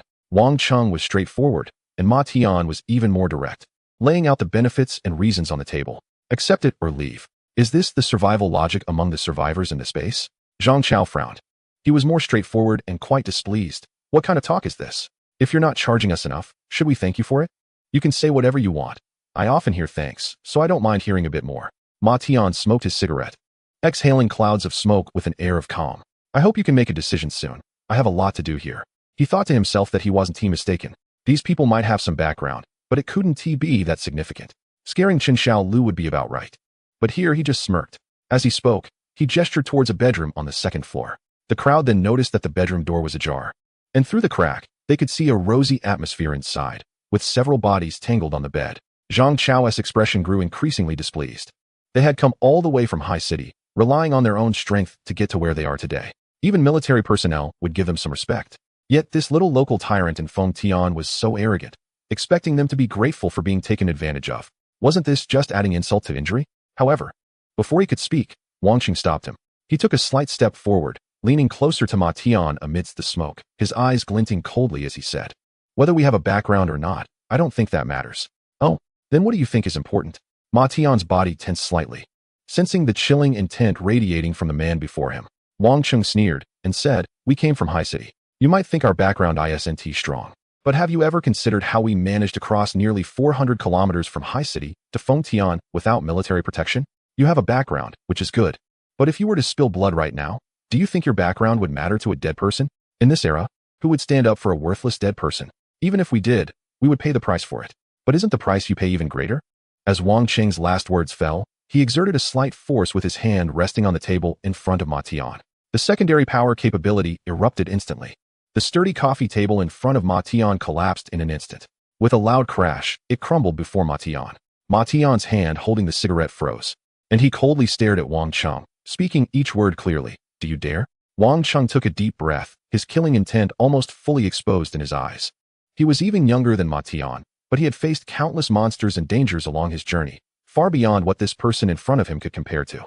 In that moment, his killing intent boiled, causing Ma Tian's legs to tremble slightly, though he was also a fierce character and didn't show it. The loud sound of the table collapsing quickly alerted Xiao Li and others downstairs, who rushed up in a hurry. Boss, what happened? Are we going to fight?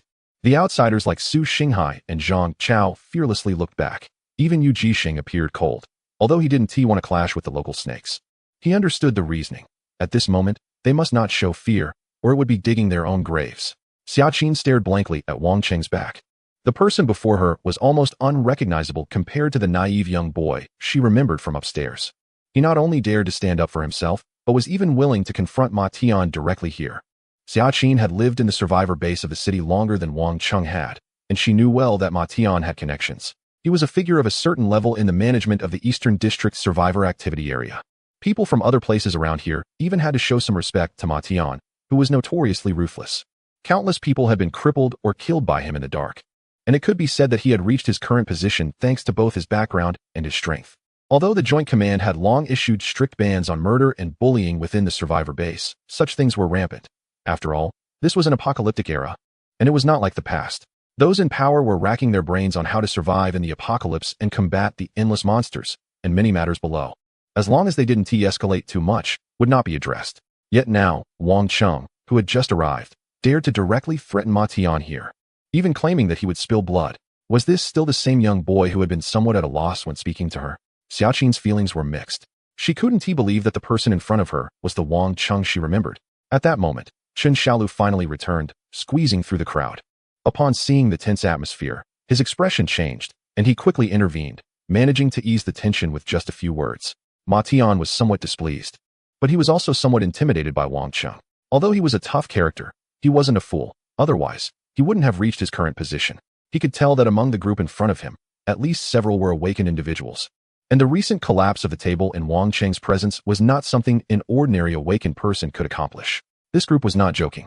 When they said they could make blood spill in 5 steps, they had the capability to do so. Ma Tian also had many people and firearms on his side, and he had strength, but now he was surrounded by Wang Cheng and his group. How could he not feel intimidated? As Wang Cheng said, in this apocalyptic era, people turn cold when death approaches. If he were to die, everything else would be meaningless. Even if someone avenged him afterward, he would be unable to enjoy anything. So what would be the point? Taking a deep breath, Ma Tian stepped down following Chun Xiaoyu's lead and said, everyone here has some background. Why make things so tense? Since Xiaolu is willing to vouch for you, I'll give you this face and lower the price a bit. Xiaolu, you propose a price. Leaning back, Ma Tian felt anxious inside, fearing that Wang Cheng would make him spill blood, yet his face remained unchanged. Wang Cheng also looked at Chen Xiaolu and said, as long as the price is reasonable, we won't waste any words and will pay immediately. Of course, we're not renting. We want to buy a whole floor outright. Caught in the middle, Chen Xiaolu felt quite awkward but mustered the courage to propose a price. In the end, he set it at the equivalent of 20 pounds of rice in exchange for the permanent usage rights of an entire floor of a residential building. 20 pounds of rice or its equivalent. This price was acceptable. Both Wang Cheng and Yu Jixing could afford to contribute half each, which wasn't a heavy burden. Securing a place to live at the survivor base in Fengtian was already quite good. Wang Cheng had no objections. Ma Tian's gaze swept over Wang Cheng and the others, clearly still somewhat displeased, but he said nothing further. Instead, he slowly nodded and said, this price is fair. Let us go with it. Afterward, Ma Tian instructed his men to take Wang Cheng and the others to complete the transaction. Once everyone had left, Ma Tian let out a slight sigh of relief. Brotherly, seeing that no one was around, sat down beside Ma Tian and whispered, Boss, who are they? How dare they threaten you? As he spoke, a fierce look appeared on Brother Li's face, and he gestured with his hand as if it were a knife. Ma Tian lit another cigarette and replied, damn it. They've crossed the line. I can't tolerate this kind of disrespect. But let us not rush to deal with them just yet. We need to investigate who is backing them. Even if we decide to take action, we need to be cautious. This group is not ordinary. Chapter 121. Reunion after the apocalypse. Chen Xiaolu led the way, feeling anxious as he inquired about the situation ahead. Listening to Wang Cheng recount the entire process, Chen Xiaoyu's face turned slightly pale, revealing a hint of fear. Clearly, he was quite intimidated by that Ma Tian. He whispered, Brother, do you really know Deputy Commander Yi? Ma Tian's background is not small, and he holds grudges. If we offend him, it's going to be a serious issue. The implication in Chen Xiaoyu's words was clear. If you don't have a strong background and offend Ma Tian, you won't be able to escape the consequences. Wang Cheng merely shook his head and said, you don't need to worry about these matters. Just do what I asked you to do well, and your reward will not be less. Chen Xiaolu swallowed hard, shrank his neck, and chose not to say more. These were people he couldn't afford to provoke. So it was better to keep quiet and avoid getting involved, which could put him in danger. Ma Tian didn't he have any further intentions regarding the house. After trading the supplies, he handed a set of keys to Wang Cheng. This was for the third floor of Building 7 in the community, and the entire floor was given to Wang Cheng. Brother Xiao Li brought people over to clear out the original residence, and then the whole floor, with 8 rooms, was handed over to Wang Cheng. Wang Cheng took a look and selected 2 two-bedroom apartments, saying to Yu Jixing, "I don't have many people, so I'll take these 2. The remaining 6 can be divided among you." Wang Cheng's group was indeed small, but asking for 2 apartments was a bit much. However, Yu Jixing had no objections. He understood that they were just ordinary survivors.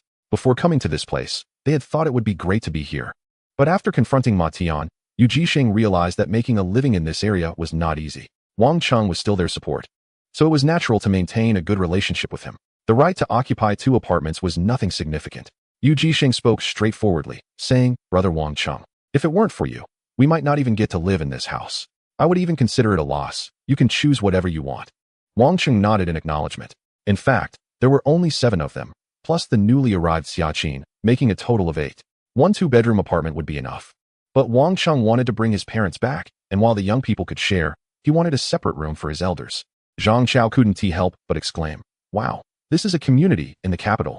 I used to think that after I graduated, I would be satisfied if I could buy a house like this in a provincial capital and marry a wife.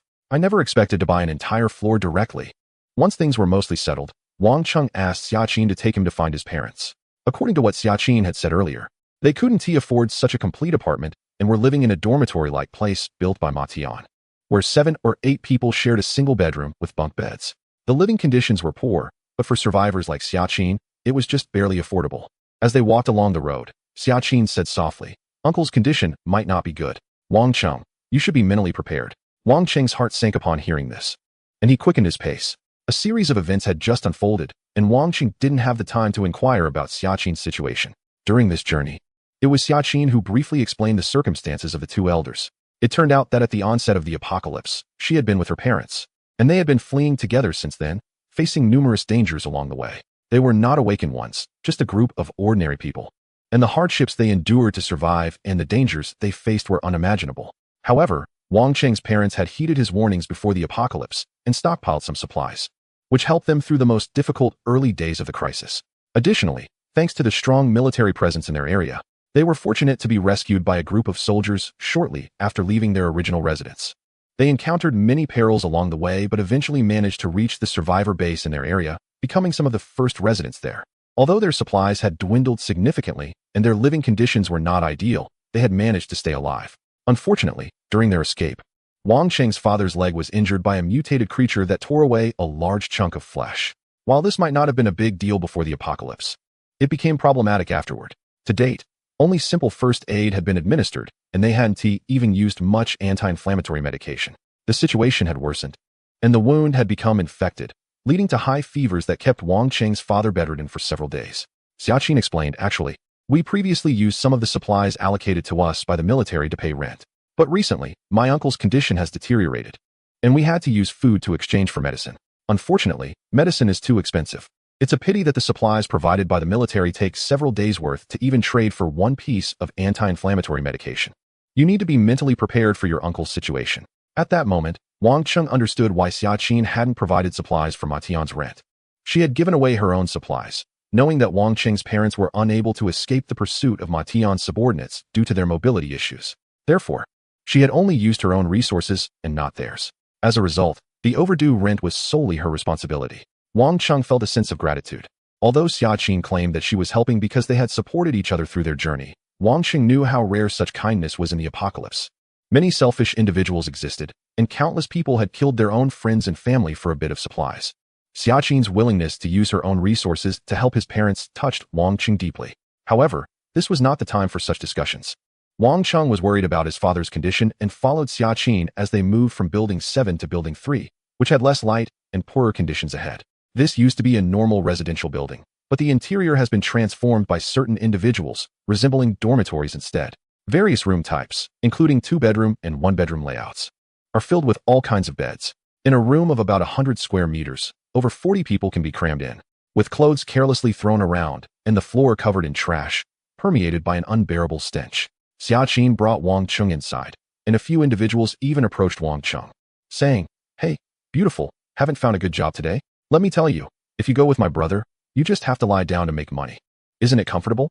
Xiaqin's face turned slightly pale, and Wang Chung quickly pulled her behind him, using his body to shield her while coldly glaring at the person. The individual was just an ordinary survivor, able to bully women, but under Wang Cheng's fierce gaze, he immediately lost his bravado, shrinking back and squatting silently in a corner. Wang Chung then followed Xiaqin to the end of the first floor. In one of the two-bedroom apartments, 7 or 8 people were living there. Wang Cheng's parents were among them. Before entering, he heard his father's muffled groans of pain from inside. Someone sighed, saying, "Old Wang probably can't hold on much longer. He can't save that leg. You all should pool some money together and find a barefoot doctor to amputate it, or he might lose his life. Also, your child isn't here, right? That little girl and the two of you can't even scrape together the money for the amputation, can you? Sigh, it's all so hard." Wang Chung stepped inside and saw his mother keeping vigil by his father's side. After more than a month apart, both looked as though they had aged a decade compared to his memories. His father lay on the bed, eyes tightly shut, drenched in cold sweat.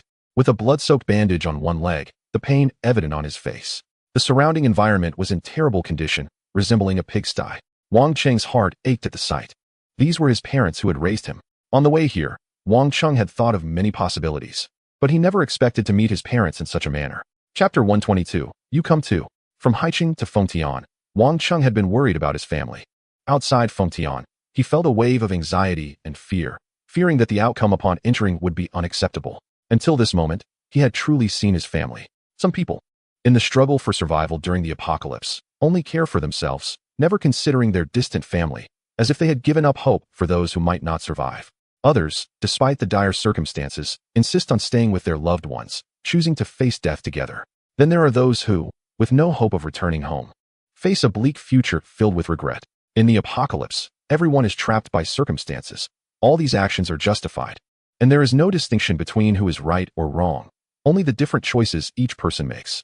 Wang Chung is the kind of person who cares deeply about his family. As he grew up, he may not have been the top student in his class or school, but at home, he always received the most meticulous care. With the apocalypse looming, the world in chaos, and having witnessed so much life and death, how could Wang Chung not be concerned about his parents' situation?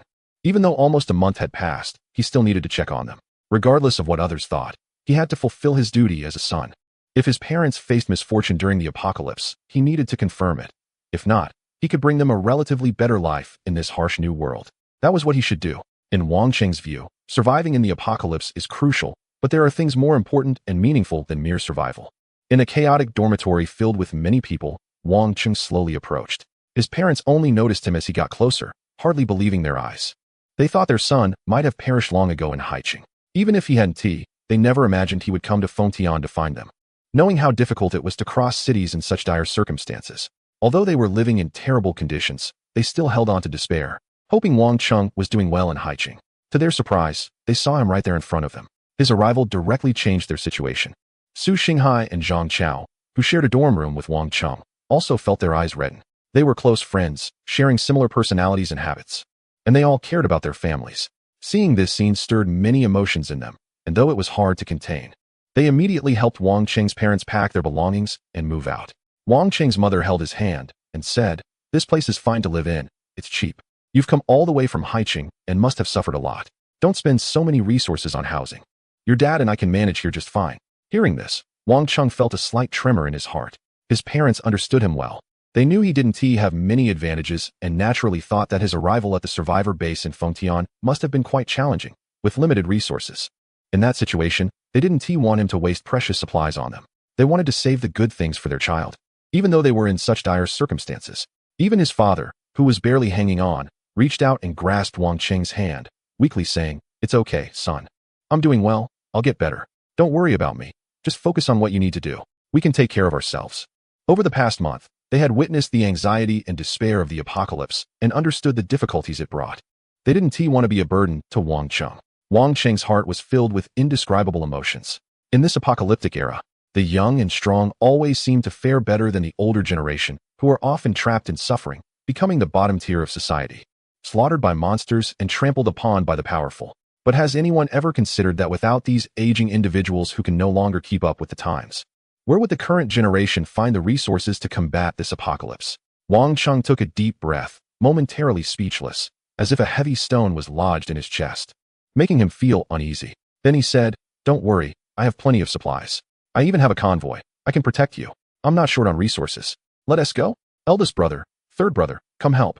Su Xinghai and Zhang Chao immediately responded and moved closer. Su Xinghai added, "Uncle and aunt, don't worry. Your son Wang Cheng is now incredible. We rely on him. He is a remarkable awakened one." Previously, in Haiqing, the military even gave him some respect. Wang Cheng and his friends had always been low-key, without clear ambitions, never boasting about their strengths or hidden cards. But today was an exception. Wang Cheng's parents were somewhat skeptical, but they knew Su Xinghai, recognized him as the leader of Wang Cheng's dorm, and regarded him as a sensible person. Hearing this, they began to believe and followed him out. The others in the room displayed envious expressions. They were of similar age to Wang Cheng's parents, with children mostly living away, facing similar circumstances. Watching Wang Cheng's family reunite evoked an indescribable feeling. A few familiar faces even said, "How wonderful. Your child has come to pick you up. We wish you well. You will surely survive through this apocalypse. Wang Gu, take good care of him. Such a good son should not leave too soon." Wang Cheng's parents smiled. Although they didn't say much in this situation, knowing their son was there to pick them up and that he had become capable filled them with an indescribable pride and joy. For parents, this seemed to be the greatest happiness. Wang Cheng took a deep breath, searched his body, and found a pack of cigarettes that he had originally prepared as a reward for Chen Xiaolu to help him find someone. Now it was no longer needed. So he placed the pack on the ground for the remaining people in the room. A pack of cigarettes might only give each person one. But cigarettes are now considered a luxury. The impoverished survivors at the bottom cannot afford them, but those in higher positions are willing to pay a premium. Thus, a single cigarette could help these people exchange for some supplies. Wang Cheng noticed that these people had also cared for his parents. And since he couldn't take them all with him, this pack of cigarettes was a way to repay their kindness. As he was leaving, Wang Cheng glanced at Xiaqin and said, "I want to touch your things. You can pack them up and move over." Xiaqin was somewhat surprised that Wang Cheng would invite her to join him. Is this really appropriate? It's nothing serious. Just a matter of having one more person or one less. I've already informed you, Jisheng, so you can just come over, Wang Cheng replied as he moved forward. He had an important task to attend to, which was to help his father with his leg injury. The process was a bit complicated. Wang Cheng gave his father the last precious nanomechanical capsule, but his condition had already worsened. He took his father aboard the battleship and used the newly upgraded medical bay of the Class 3 battleship to scan and perform surgery, precisely cutting away the necrotic tissue, disinfecting, and suturing. The series of meticulous operations left Wang Cheng's parents in awe. Finally, Wang Cheng said, "You must not mention this to anyone or bring it up. If others find out, it could bring us serious trouble." This was a necessary warning. His parents didn't fully understand the importance of the situation, so he had to emphasize it seriously. They would be more cautious that way. Wang Cheng's parents looked at him with both pride and disbelief. They realized that Su Xinghai and Wang Cheng were indeed telling the truth. Wang Cheng was the leader of a group of survivors and had even purchased an entire floor of a building. The two of them could live in a two-bedroom apartment, similar in size to before the apocalypse, and their lives had undergone a tremendous change. Moreover, after Wang Cheng's operations, his father's leg injury was successfully stabilized. By nightfall, the fever had subsided, and while the elderly couple marveled at the situation, they dared not speak of Wang Cheng's actions to others. On the other hand, Yu Jisheng and the others respected Wang Cheng's parents and eagerly sought to curry favor with them.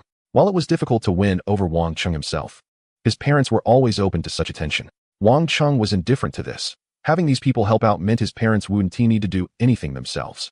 He walked alongside Yu Jisheng and the others, which served as a form of support for them in return. Although his parents had returned, Wang Cheng did not intend to involve them too much in his affairs to avoid putting them at risk. Supporting them from a distance was the best choice. Having settled his parents, a weight lifted from Wang Cheng's heart. As night fell, Su Ling voluntarily mentioned wanting to find her Uncle Yi. After hesitating for a moment, Wang Cheng decided to let Zhang Chao accompany her while he returned to his battleship. He had some experiments he had been eager to conduct, and now was the perfect opportunity. Chapter 123, Upgrading the Happy Drink. At this moment, the survivor base in Fengtian was enveloped in a dim night. The threat of the monster horde gathering outside the city had not yet been resolved, and the booming sounds of gunfire could be heard from the edges of the city. However, the survivors seemed to have grown accustomed to sleeping in such an environment. The survivor base buildings and streets were quiet in the darkness, with only a few people occasionally moving outside, each with their own business. Wang Cheng's small truck was parked under building number 7, and he had now entered the vehicle. Inside the battleship, a faint glow began to emerge as the main control system activated its cloaking mode, rendering the entire vessel invisible from the outside. The operator checked his energy points, 423. This figure was a far cry from what he had when he first acquired the system. However, he was still over 10 times away from the 5 0.000 energy points needed to upgrade to the next level of battleship. Today, he intended to try upgrading some other items, such as soda, food, lighters, clothes, and so on. According to the system's capabilities, as long as he had enough energy points, he could theoretically upgrade anything, even producing several battleships.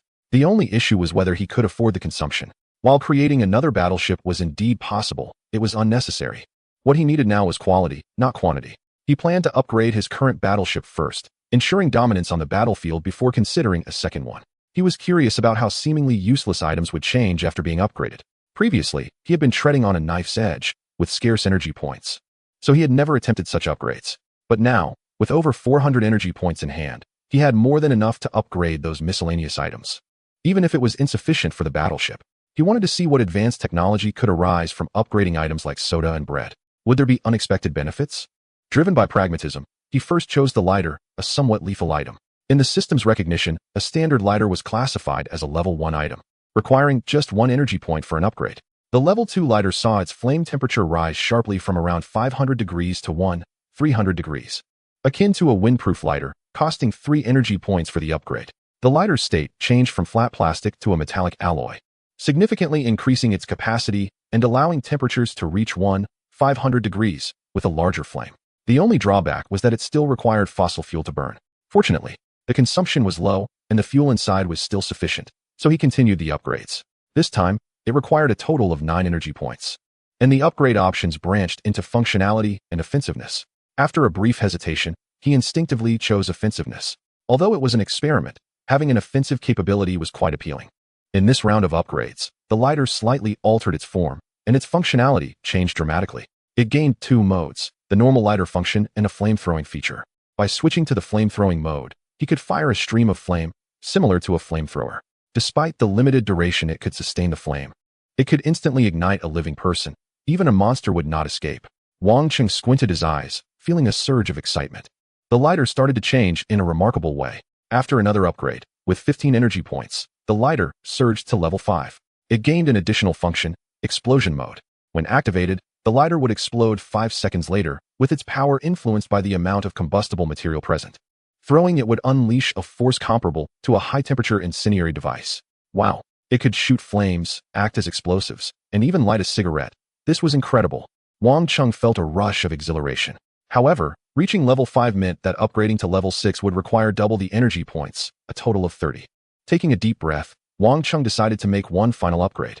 The higher the level, even for ordinary items, the more energy points required, at higher levels.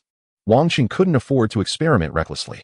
After spending 30 energy points, the blinding light faded, and the lighter in Wang Cheng's hand was no longer the ordinary $1 lighter from the shop. It had transformed into an exquisitely crafted piece, made entirely of metal, exuding a futuristic technological vibe. After this round of upgrades, the lighter reached level 6, increasing in size. On one side of the lighter, a strange device appeared. After examining it, Wang Cheng was astonished to discover that the level 6 lighter could store and convert solar and wind energy for use. Even without fossil fuels, it could function.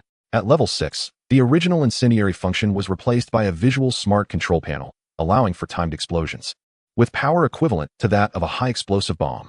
Moreover, its flame duration had also improved significantly. According to the system's related information, the newly added energy module was quite powerful. It used to spray flames for only about 10 seconds, but now, with all energy fully charged, it could sustain high-temperature flames for 2.5 minutes. This was a remarkable enhancement. If it continued to upgrade, it might eventually become a star-destroying lighter. Wang Cheng speculated that future upgrades would be increasingly outrageous.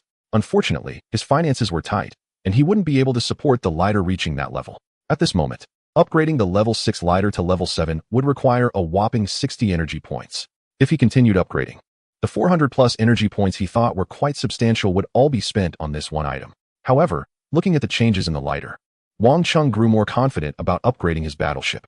Although the previous upgrades had been relatively weak, with each upgrade, the items became increasingly advanced. The battleship was currently only at level 4. He couldn't wait to see what it would look like at level 6. Taking a deep breath, Wang Cheng slowly took out a can of cola. This was one of his favorite drinks from his school days. After all, who could resist a bottle of cola? Fried chicken and cola, pure bliss. At that moment, Wang Cheng decided to upgrade it. A special cup was prepared for the occasion, ready for both upgrading and sipping. The first level regular cola upgraded to a second level cola, unexpectedly gaining a hint of lemon flavor. Most importantly, the carbonation level skyrocketed. When Wang Qing opened it, the cola nearly transformed into a jet, splattering all over the interior. Upgrading from second-level cola to third-level cola, once consumed, he felt refreshed. It seemed as if all the fatigue of the day had vanished, and he was filled with energy. Clearly, this upgrade was no longer just about changes in basic functions and taste. It also provided a stimulating effect that alleviated fatigue. As the third-level cola upgraded to fourth level, Wang Qing silently felt his face warming up. What was this fourth-level cola, exuding a strong and masculine aura? Wang Qing abruptly halted his experiment, setting down the now bizarre cola, and took a deep breath to calm his suddenly racing thoughts. Just then, Su Xinghai tapped on the car window and quietly said, "Wang Qing, are you inside?" Su Ling and the others seemed to have returned. At that moment, Wang Qing didn't want to get out of the car, but he sensed that something was up with Su Xinghai. After a moment's thought and a glance, he decided to step out. Upstairs, in the two-bedroom apartment where they stayed, Su Ling and Zhang Chao had returned, looking somewhat troubled. Upon seeing Wang Qing, Su Ling couldn't help but smile wryly. "Wang Qing, I failed to find Uncle Yi today. Zhang Chao and I couldn't even get through the gate of the Fengtian Joint Defense Command. The security personnel stopped us right at the door. Forget about finding anyone. It was simply impossible." Wang Qing, however, seemed a bit distracted, staring at Su Ling's beautiful face, unable to look away. It was a bit warm, and Su Ling's shirt collar was loosely fastened, revealing a glimpse downwards. Ahem, Wang Qing quickly redirected his gaze and asked, "What did you say? Can you say that again?" Su Ling responded, "Huh?" The others in the room looked at Wang Qing with curiosity. Chapter 124. A stepping stone. Su Ling's disappointment struck a chord with everyone. Having connections meant little if you couldn't reach them. In the apocalyptic era, contacting old acquaintances was even more challenging, especially given their current lower status. It was nearly impossible to connect with those in high places. Even Su Ling felt somewhat disheartened. When she set out today, she was full of confidence, intending to find her Uncle Yi. According to her, their families had a good relationship, and Yi Anshan treated Su Ling well, so she should have been able to see him. Unfortunately, that wasn't the case. However, that night, Wang Qing appeared somewhat distracted, his gaze wandering. Everyone noticed something was off with him, and Su Xinghai even worriedly said, "Wang Qing, are you feeling unwell? Maybe you should rest for a bit." Wang Qing chuckled awkwardly. Today he suddenly realized just how beautiful Su Ling was. Her figure was not overly exaggerated, yet far from lacking. She had a perfectly proportioned body with no excess, complemented by a youthful face with delicate features. If she were at Wang Qing's university, she would easily outshine many, with suitors likely lining up all the way to the second cafeteria. Moreover, she seemed quite charming tonight with every smile and frown, both cute and delicate. Turning her head, Xiaqin was also looking at her with concern. Unlike Su Ling, Xiaqin had a gentle aura about her, with her long hair cascading over her shoulders. Even though the recent experiences had made her appear tired and worn out, it gave her a feeling that made one want to protect her. Wang Qing suddenly felt a jolt in his heart. Something's not right. Something's not right. The wind is strong. He immediately stood up and started down the steps of Su Xinghai. "Well, I might be a bit tired. I'll go rest in my car and won't sleep up here tonight. You all should rest early too. Su Ling, you don't need to worry. If we can't find him this time, we'll find another way. With this connection, as long as Yi Anshan is willing to see you, we will find him sooner or later. Besides, I'm also looking to establish some connections. All right, let us all get some rest." Su Ling felt a bit touched. "Wang Qing, thank you." Wang Qing just shook his head, turned, and left, secretly thinking, one shouldn't drink the upgraded stuff without reading the system introduction first. Who would have thought that soda could upgrade to such a function? It's quite harmful. Indeed, Xiaqin's gaze shifted between Su Ling and Wang Qing, feeling a bit melancholic. Zhang Chao, however, foolishly asked, "Second brother, why aren't you resting upstairs? Your car is nice, but it can't be more comfortable than the bed upstairs, right?" We all agreed. "You take the bed, and I'll sleep on the floor with the boss." The power of the fourth-level soda was extraordinary, and with several beauties under one roof. Wang Qing worried about acting up at night. He merely glanced at Zhang Chao and said, "No need, we'll talk about it tomorrow. I have a little something to take care of." With that, Wang Qing quickly ran off, leaving the others looking at each other in confusion. Zhang Chao scratched his head and said, "Why do I feel like second brother is a bit off today?" Su Xinghai nodded in agreement. "I feel the same." Back in his car, Wang Qing took a moment to calm down, and the effects of the fourth-level soda gradually faded. The effects were clearly not as long-lasting as Wang Qing had imagined. Of course, this might also be related to the fact that he had only taken a sip. He picked up the bottle of soda and thought to himself that next time he should give it to Wang Qi and let him battle Yuan Rui for 300 rounds. Cough cough. However, Wang Qing's attempts for the night ended here. Overall, he had consumed nearly 100 energy points. From this experience, he drew several conclusions. The upgrades of this item initially showed minimal changes, or rather, it was just an enhancement of its basic functions. But as the level increased, it would present various high-tech upgrade forms, featuring some astonishing and even unexpected functions. This meant that as long as Wang Cheng wanted, he could not only equip the battleship with weapons, but also include various magical items with all sorts of functions to meet the needs of people on the battleship. This seemed to be the true power of the system. Upgrading weapons was one thing, but having a battleship was quite another. Comprehensive upgrades for any item represent an incredible ability. This means that as long as the stronghold has enough energy points, it can continuously upgrade in any field without any weaknesses. As Wang Cheng pondered this, his thoughts quickly shifted to the matter of energy points. Upon entering the sanctuary, everything went surprisingly smoothly. Within just a day, they had firmly settled down and even found their parents. A heavy burden lifted from Wang Cheng's heart. However, he understood that this was not the beginning of a comfortable life, but the arrival of greater responsibilities. Now, he was no longer alone. His parents were by his side, and he had the trust of Zhang Chao, Su Xinghai, Su Ling, and others who entrusted their lives to him. The survivor base in the sanctuary was now safe. But what next? Although Wang Cheng and his group had arrived from the coastal city without major incidents, they had witnessed too many bizarre and terrifying things. He could not turn a blind eye and pretend he hadn't seen anything. Even with limited information, it was easy to draw a conclusion. The global upheaval was likely more complicated than it appeared. A larger shadow loomed over everyone. If they did not prepare in time, they could be overwhelmed by the waves brewing in the darkness. When that time came, it wouldn't just be himself at risk. Everyone around him would be in danger as well. He needed to become stronger, build a more powerful network and influence, and acquire advanced technological battleships. Additionally, he had to figure out what was really going on. A tremendous ambition began to grow in Wang Cheng's heart. He did not seek power, as it held no significance for him. His strength and confidence lay in the battleships and systems.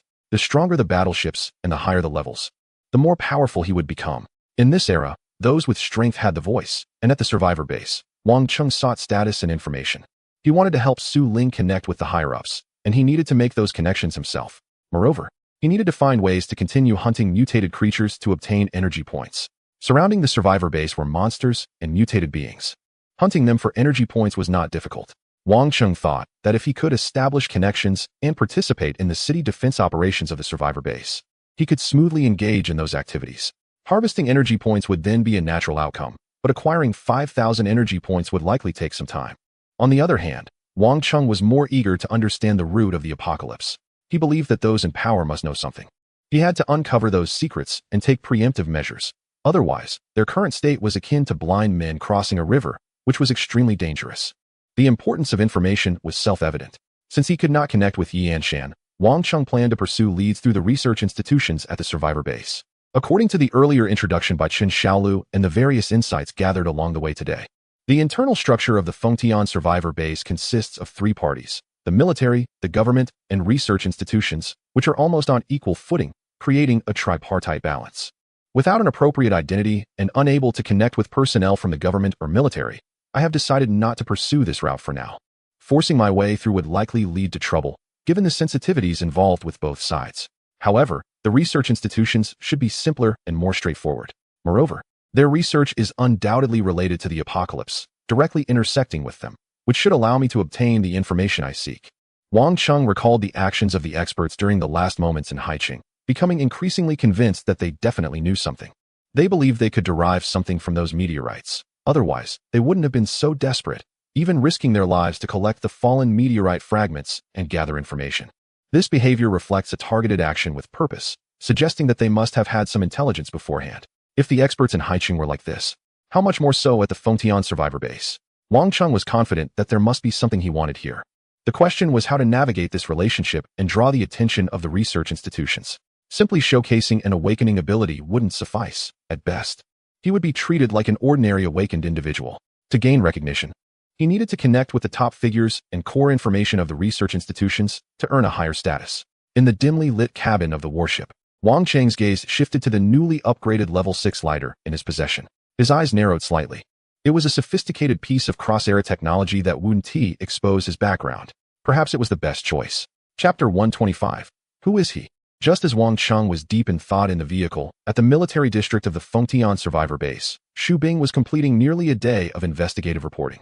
Yet, she still hadn't encountered any high-ranking officials from Fengtian, let alone heard any intelligence or news regarding Haiqing.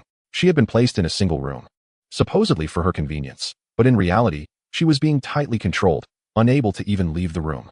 Xu Bing was unclear about the situation until the early hours when her door was finally opened by an expressionless officer who said, "Someone wants to see you."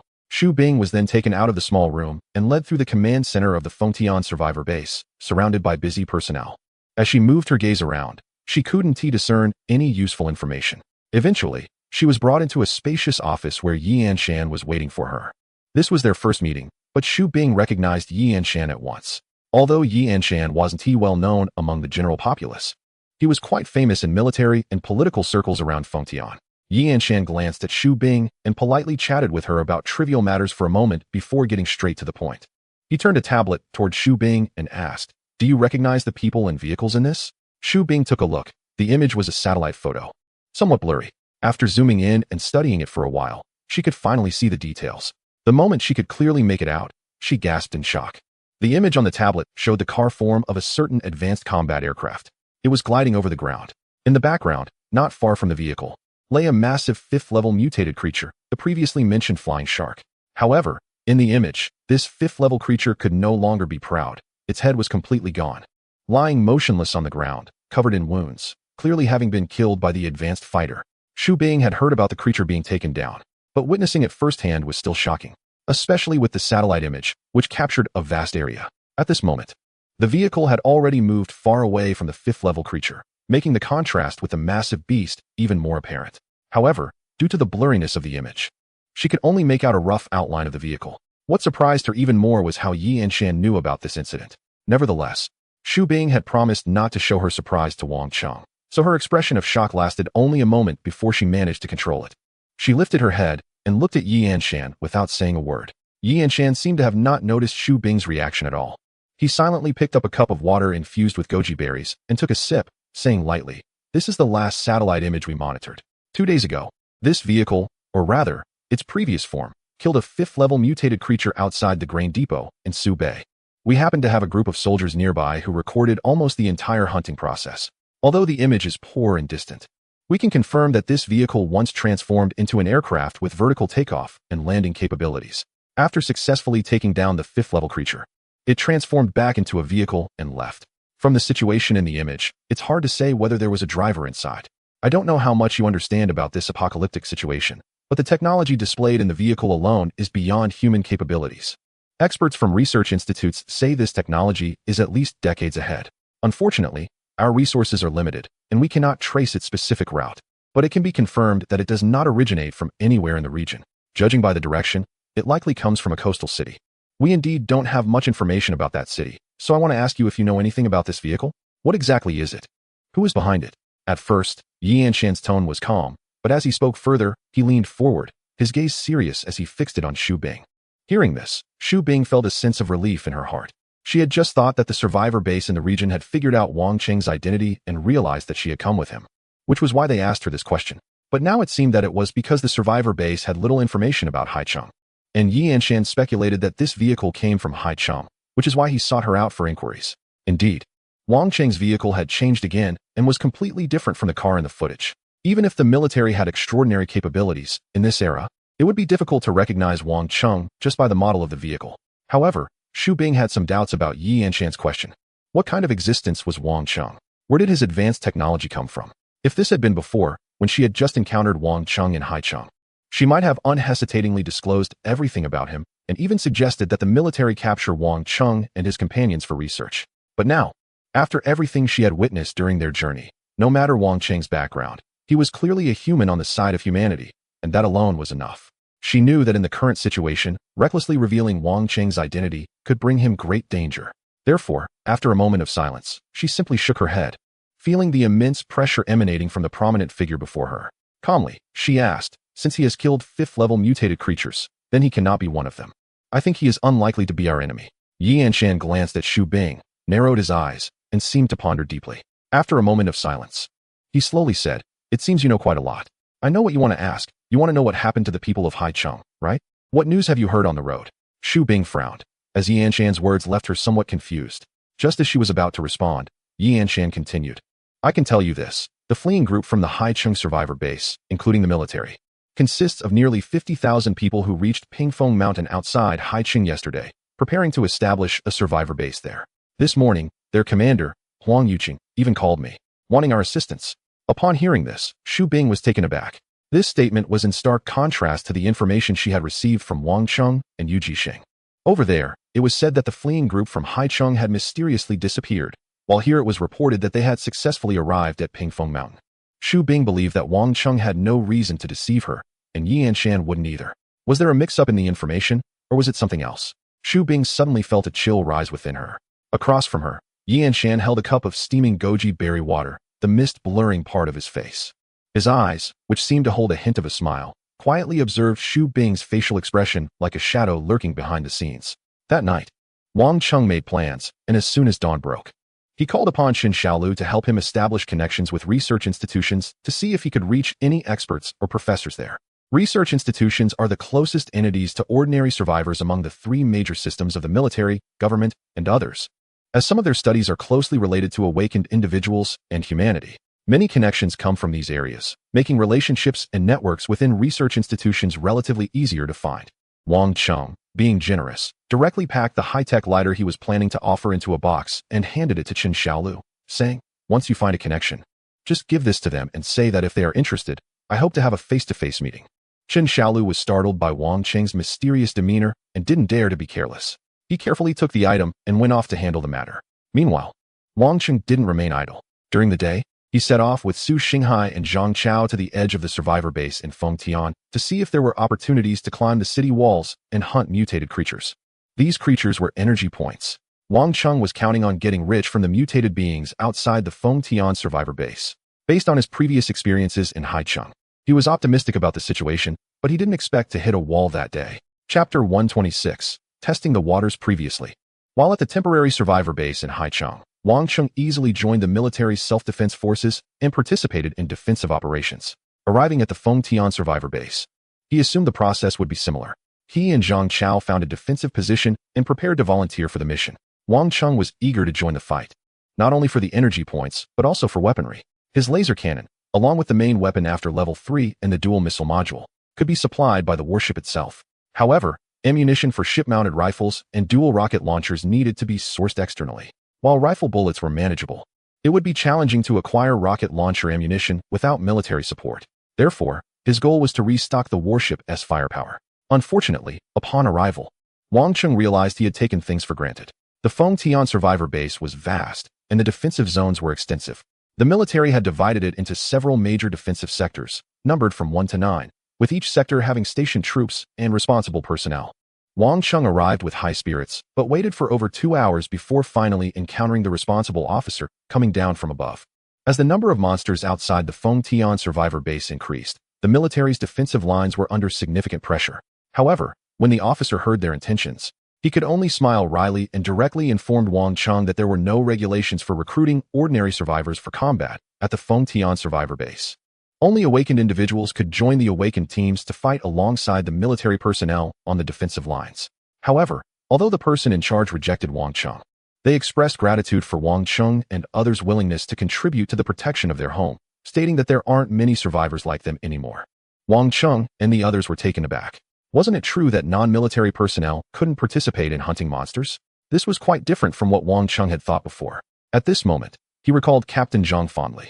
If Captain Zhang were still around, there might have been room for negotiation. As Wang Cheng had observed that although the person in charge spoke very strictly and imposed strict requirements, there were clearly some ordinary survivors participating in the battle line. The implication was clear: ordinary survivors were not prohibited from assisting. It was just that they were not allowed. The survivor base in Fengtian was evidently more organized, and the selection of soldiers was more formalized. It seemed that their way in Haicheng was truly not going to work anymore. On the way back, Su Xinghai scratched his head and said, "How about we join the Awakeners team? I heard that the military's Awakeners team requires Awakeners to join, and they provide equipment. The supplies for Awakener soldiers are 3 times that of ordinary survivors.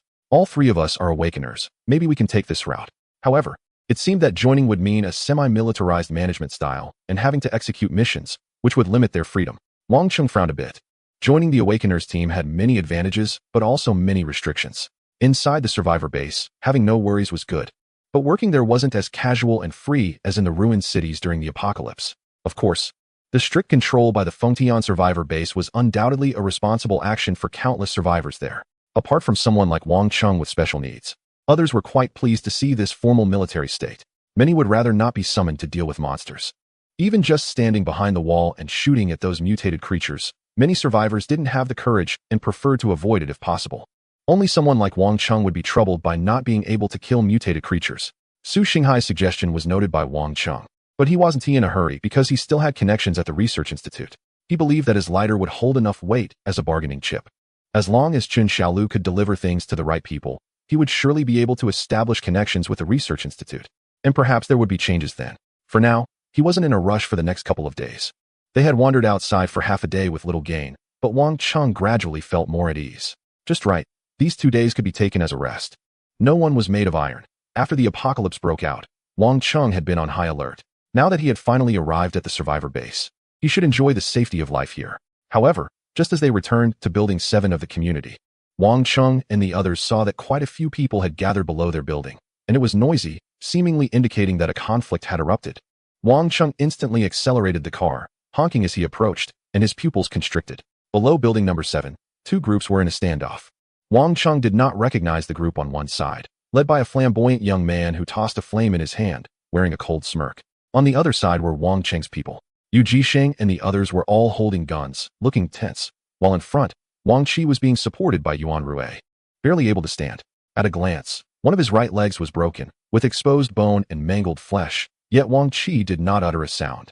Still holding his gun and angrily declaring, "This is my place, my home. If you dare to step forward, I'll fight you to the end." The young man sneered, pointing to his own heart and taunting, "Go ahead, shoot.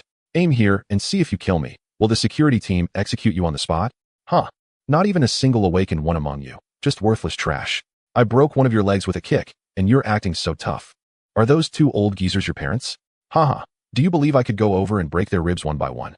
Seeing this scene and hearing the young man's mocking laughter, Wang Cheng's anger flared up instantly, and he slammed down on the accelerator. He knew exactly who those so-called old people were, his parents. Who did this guy think he was, breaking Wang Qi's leg and trying to harm his parents? A loud honking erupted as Wang Cheng's car surged forward, causing the surrounding survivors to scatter in panic. The young man was startled and stepped back repeatedly, exclaiming, "Who is this idiot? Can't you drive properly?" Meanwhile, on the second floor of the community's property management building, Ma Tian was peeking through a corner of the curtain, quietly watching the conflict unfolding in the community, a cold smile spreading across his face. "Well done. What a bunch of hotheads. Tell them, no matter what, we can't say we sent them." Behind him stood the burly Shaoli, who wore a sinister smile and said, "Don't worry. This group just came in from outside yesterday. They don't understand the rules inside the survivor base. Trying to get close to us. But I heard they used to be from nearby counties, with blood on their hands from hundreds of lives, used to violence. I told them that if they want to build connections, they need a token of loyalty, and subtly pointed them in a direction. Hee, this guy is ruthless. Relying on his awakened strength, thinking he can go after Wang Cheng's parents. Wang Qi tried to stop him and ended up with a broken leg. There's no room for negotiation here. Such people are perfect to use as pawns, aren't they? Ma Tian sneered as he watched the escalating conflict in the distance. He remarked, this person was chosen well. As for the people in the royal city, whether they have any abilities or support behind them, it takes someone like this hothead to help us figure it out. Shaoli nodded, the boss is right. We don't have to act ourselves. We can just find someone else to do it. However, I think the people around him aren't impressive at all. They've been overwhelmed and don't even dare to fire a shot. If it were me, I would have shot that kid in the head already. So he knows how to be humble and cautious. Ma Tian replied. Just wait and see. The good show is still to come. Keep an eye on things and don't let it escalate. If the management of the military and the government's 3 major powers finds out we're intentionally stirring trouble, the consequences won't be something we can bear. Don't worry, boss. The mountains are high and the emperor is far away. They don't have time to deal with monsters, so how can they stretch their reach so far? They are far removed and powerless. Shaoli said. Besides, I've already made arrangements with our people above us in this area. Even if this hothead doesn't handle the royal city, Brother Xia's people will show up at the right time. Brother Xia is a significant figure in the security team they know, a group leader in the Eastern District. Already a high-level figure for ordinary survivors. Very good, you handle matters reliably, Let us see how much weight this royal city carries. If they are incapable, even if this hothead can't take him down, I will make sure he pays for threatening me. Demanding his supplies is showing him respect. He is the one who overstepped first, so we can't be blamed for being ruthless. A twisted, fierce look appeared in Ma Tian's eyes. Chapter 127. Capture them all. The royal city was seething with rage. He had never been so furious about someone riding on his back. But when it came to his parents and breaking Wang Qi's leg here, that was a different matter. However, Wang Cheng did not lose his rationality. His car sped over, seemingly without order, but in reality, it scattered the formation of the young man and his companions. Then Wang Cheng opened the car door, preparing to get out. At that moment, Su Xinghai grabbed him and said, "Second, what are you planning to do? This situation doesn't seem simple." Su Xinghai remained calm, his gaze constantly scanning the surroundings. This was Ma Tian's territory, and this group dared to cause trouble here. Not to mention their connection with Ma Tian. At the very least, he was allowing it to happen. Most importantly, this was the internal area of the Fengtian survivor base. If things escalated, it would clearly not be beneficial for newcomers like them. Although it seemed that no official personnel had arrived yet, many onlookers had already gathered from all directions. In the apocalypse, there wasn't much entertainment, and everyone was just watching others clash. In the survivor base, if two powerful factions clashed outside, ordinary survivors would keep as far away as possible. If it were usual times, Su Xinghai wouldn't say much about Wang Cheng's actions because he trusted Wang Cheng's judgment. But now, seeing Wang Cheng getting a bit angry, he couldn't help but feel concerned and whispered, "After all, this is the base, and our people are all here. Besides the troublemakers, there's no one else to manage the situation." As the leader of their dormitory, even though Wang Cheng was subtly becoming the leader, Su Xinghai would never hold back when it was time to speak up and felt it necessary to remind him. Wang Cheng glanced at him and said, "Don't worry, I know what I'm doing. This matter today will serve as a warning." With that, Wang Cheng jumped out of the car. If it were in the past, he might have acted recklessly out of anger, but now it was different. After going through so much, Wang Cheng had matured significantly and was more patient. Su Xinghai and Zhang Chao exchanged glances, feeling a sense of seriousness. A warning. This meant Wang Cheng would have to kill someone at the survivor base.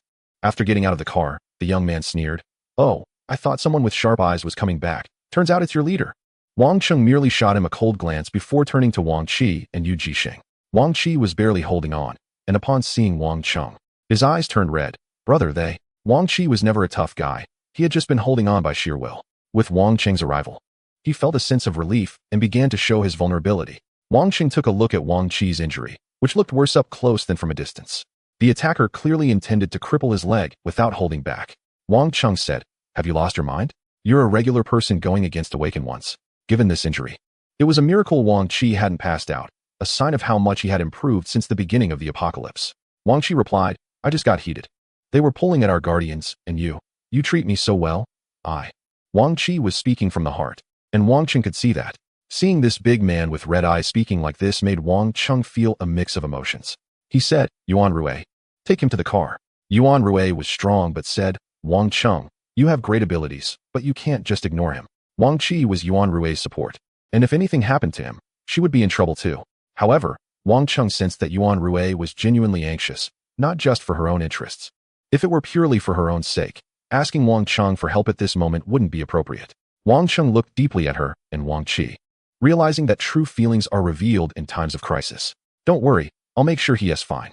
At this moment, Yu Jisheng quietly introduced the situation. It turned out this group wanted to take over their place and drive them out. When they saw Wang Cheng's parents, an elderly couple living in a two-bedroom apartment, they attempted to attack them. Wang Qi stepped in and ended up having his leg broken by an awakened one. Wang Cheng had witnessed everything. At that moment, the young man sneered again. "What's wrong? You dared to hit me with your car, but now that you're out, you won't speak up? Your leader doesn't seem all that impressive, huh? I heard you also came from outside to this place. With your limited strength, you really are just lucky." At this moment, Wang Cheng had turned around. In fact, with his battleship, it would be very easy for him to crash and kill the opponent. But he had no intention of doing so. Moreover, he wasn't prepared to talk to this person. As soon as the young man finished speaking, Wang Cheng raised his hand, and a rocket shot out at high speed, moving as fast as lightning. The young man, also an awakened one, didn't even have time to react before Wang Cheng's rocket hit him. This rocket had extraordinary power, capable of piercing through a tough-skinned, second-level mutated wild boar. However, under Wang Cheng's control, as the rocket approached the young man, it suddenly exploded, turning into a large ball of flames that engulfed the young man completely. He became a human torch, screaming madly and flailing about as if dancing, wailing uncontrollably.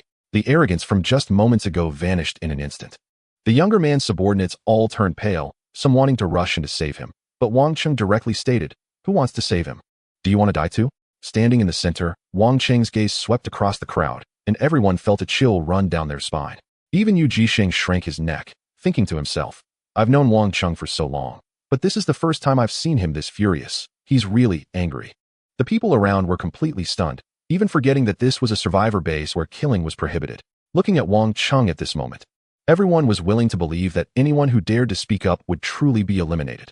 They had expected a clash between the two groups to involve back-and-forth exchanges, but they didn't anticipate that Wang Chung would say not a word and simply kill someone, instantly eliminating the young awakened one who had just been so arrogant and had been bullying Wang Qi. The young man's wails faded along with the flames, eventually collapsing to the ground, emitting a burnt smell. His subordinates were all terrified. Their leader had just been taken out like that.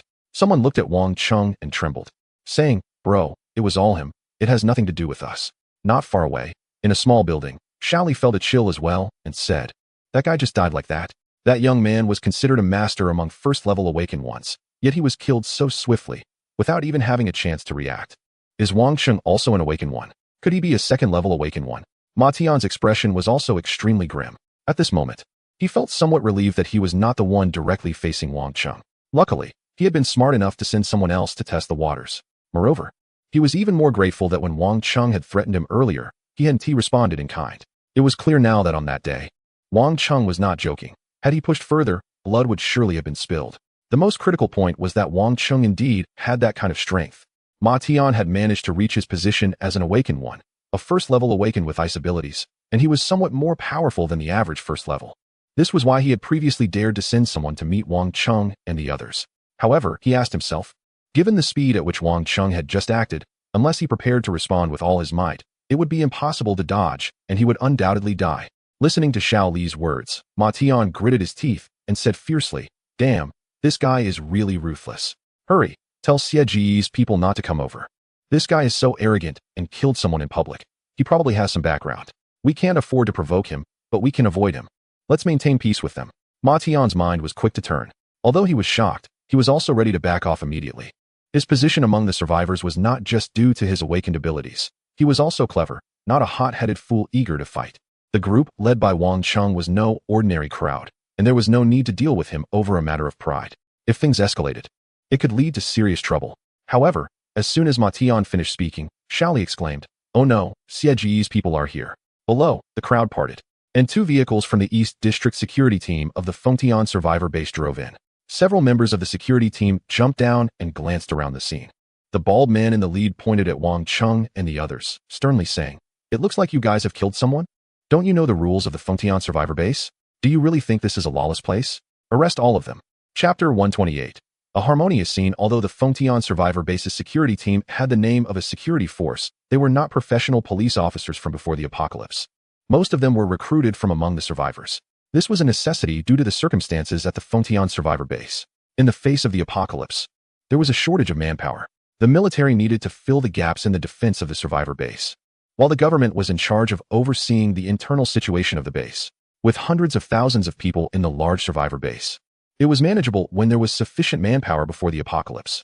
However, after the apocalypse, the official personnel had also suffered heavy losses. Under the existing operational mechanism, the military, government, and even the Joint Command could not dispatch enough official personnel to manage the survivor base. As a result, the management was almost in a state of district planning, where the upper command assigned regional leaders, who then appointed team leaders for their areas. The personnel under the team leaders were a mix of backgrounds, with some being actual former police officers assigned from above, while others were often recruited survivors by these team leaders, resulting in a varied quality of personnel. Of course, they were still cautious and careful in their daily operations. They could be lenient on small matters, but they had to be fair on larger issues, especially during such a special period. While the higher-ups might turn a blind eye occasionally, no one could take risks that could jeopardize the stability of the survivor base. Anyone who dared to mess things up would undoubtedly face dire consequences. The group standing before Wang Chung was precisely the survivor security team, consisting of 7 or 8 members. They arrived just in time. They had not shown up when the young man was boasting, but now that Wang Chung took action, they appeared, and they were quite arrogant, demanding the arrest of Wang Chung and the others right away. The bald man, with a lot of flesh on his face, stepped forward, hand resting on his gun at his waist, scanning the surroundings. The other survivors all took a step back, giving off an air of authority. However, this did not intimidate Wang Chung, who immediately saw through the fact that this was merely a member of the survivor security team leveraging their position. Having interacted frequently with military personnel, and seen many officers maintaining order before the end times. Wang Qing knew that while they carried a certain presence, it was not one of arrogance, but rather a demeanor of dignity and composure. Wang Qing squinted slightly, sizing up the man. You say you're going to take me. Do you have any identification? The bald man approached aggressively, intending to intimidate Wang Qing and his companions into compliance. He thought that with so many people around, he could easily take them away, but to his surprise, Wang Qing remained calm and even questioned him about his identification. What do you mean identification? What era is this? Do I still need identification? The bald man stammered, taken aback. Why wouldn't you need it? What if you're the fake ones? Wang Qing replied slowly. I may have just arrived here, but I know that the survivor base in this area is well regulated and identification is required everywhere. Besides, if you're going to apprehend someone, shouldn't there be some reasoning behind it? I know that the base handles killers strictly, but we all saw that this person was about to kill us first. I can't just stand here and let him do that. Isn't self-defense acceptable? Everyone here witnessed it. He just broke my brother's leg. I believe the rules of the survivor base are reasonable. Killing in self-defense is not a problem, right? As he spoke, Wang Qing's gaze slowly shifted to the onlookers, particularly lingering on the younger brother of the man he had burned alive. A chill ran down the spines of the crowd, and they instinctively shrank back, not daring to speak. The ruthless method Wang Qing had just displayed was still fresh in their minds. This was a tough character. Silence was best. The bald man felt his head spinning from Wang Qing's words. He likely had some understanding of the situation, having been watching from nearby. They were doing a favor for the local gang leader by coming to teach someone a lesson. That's why he had approached with such bravado. However, he was just a small player, while the big boss behind him was sitting in a car, watching everything unfold. The bald man didn't want to be labeled as ineffective. Seeing Wang Qing turn the situation around and bring up self-defense made him quite irritated. What self-defense? I saw it all. That person didn't even intend to kill you. He was just saying a word before you burned him alive. In the heat of the moment, those words slipped out, and the bald man immediately sensed something was off. Sure enough, not only Wang Qing, but everyone around turned to look at him. Wang Qing narrowed his eyes. Oh, is that so? If you were already here, why didn't you come out earlier? Why now? The crowd began to murmur among themselves. The bald man's expression darkened as he instinctively glanced back. The members of the security team, composed of survivors, were worried about being accused of negligence and complicity in wrongdoing. Fortunately, at that moment, the door of the security vehicle behind them was pushed open again from the inside, and a tall, cultured man descended from it. Wang Qing recognized him at a glance. It was the same person he had seen yesterday in the territory of a certain influential figure. Seeing him come down and considering the situation, Wang Qing narrowed his eyes, realizing that this person was likely connected to the incident. The source of the problem had been found. However, this person was clever, never showing himself directly, proving to be a shrewd operator within the survivor base. Wang Qing squinted, a glint of cold light flashing in his eyes. This guy was courting death. The person in charge appeared quite imposing, clearly different in demeanor from the bald man and his associates, suggesting he was someone significant even before the apocalypse. He approached step by step and said, "Hello, I'm Xie Dongyan." Before he could finish his sentence, the crowd suddenly parted, revealing a warm voice from outside. "Isn't this team leader Xie? What brings you here? We apologize for not welcoming you properly."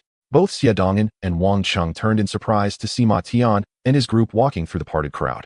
Ma Tian no longer exhibited the arrogance he had during his conversation with Wang Qing. Instead, he wore a broad smile as he approached.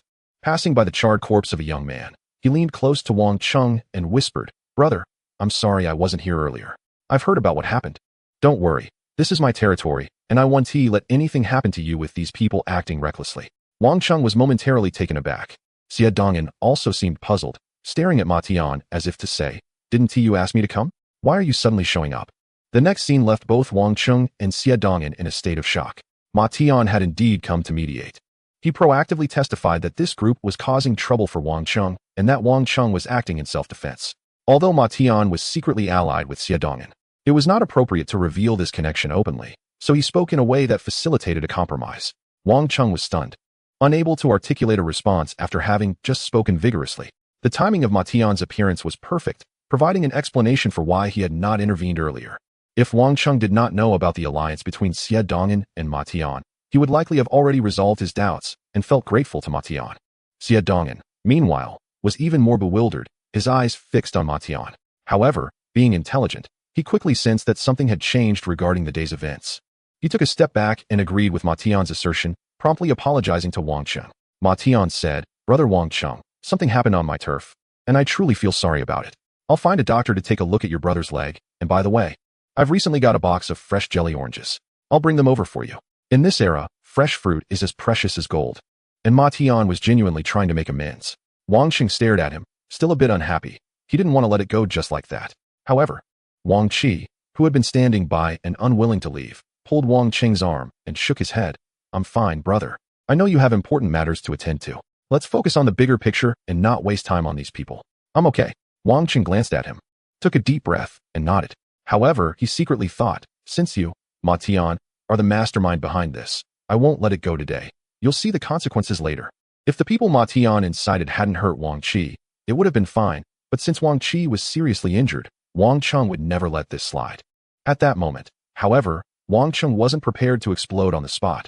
Instead, he came down the steps with a smile. The atmosphere, which had just been tense, suddenly relaxed.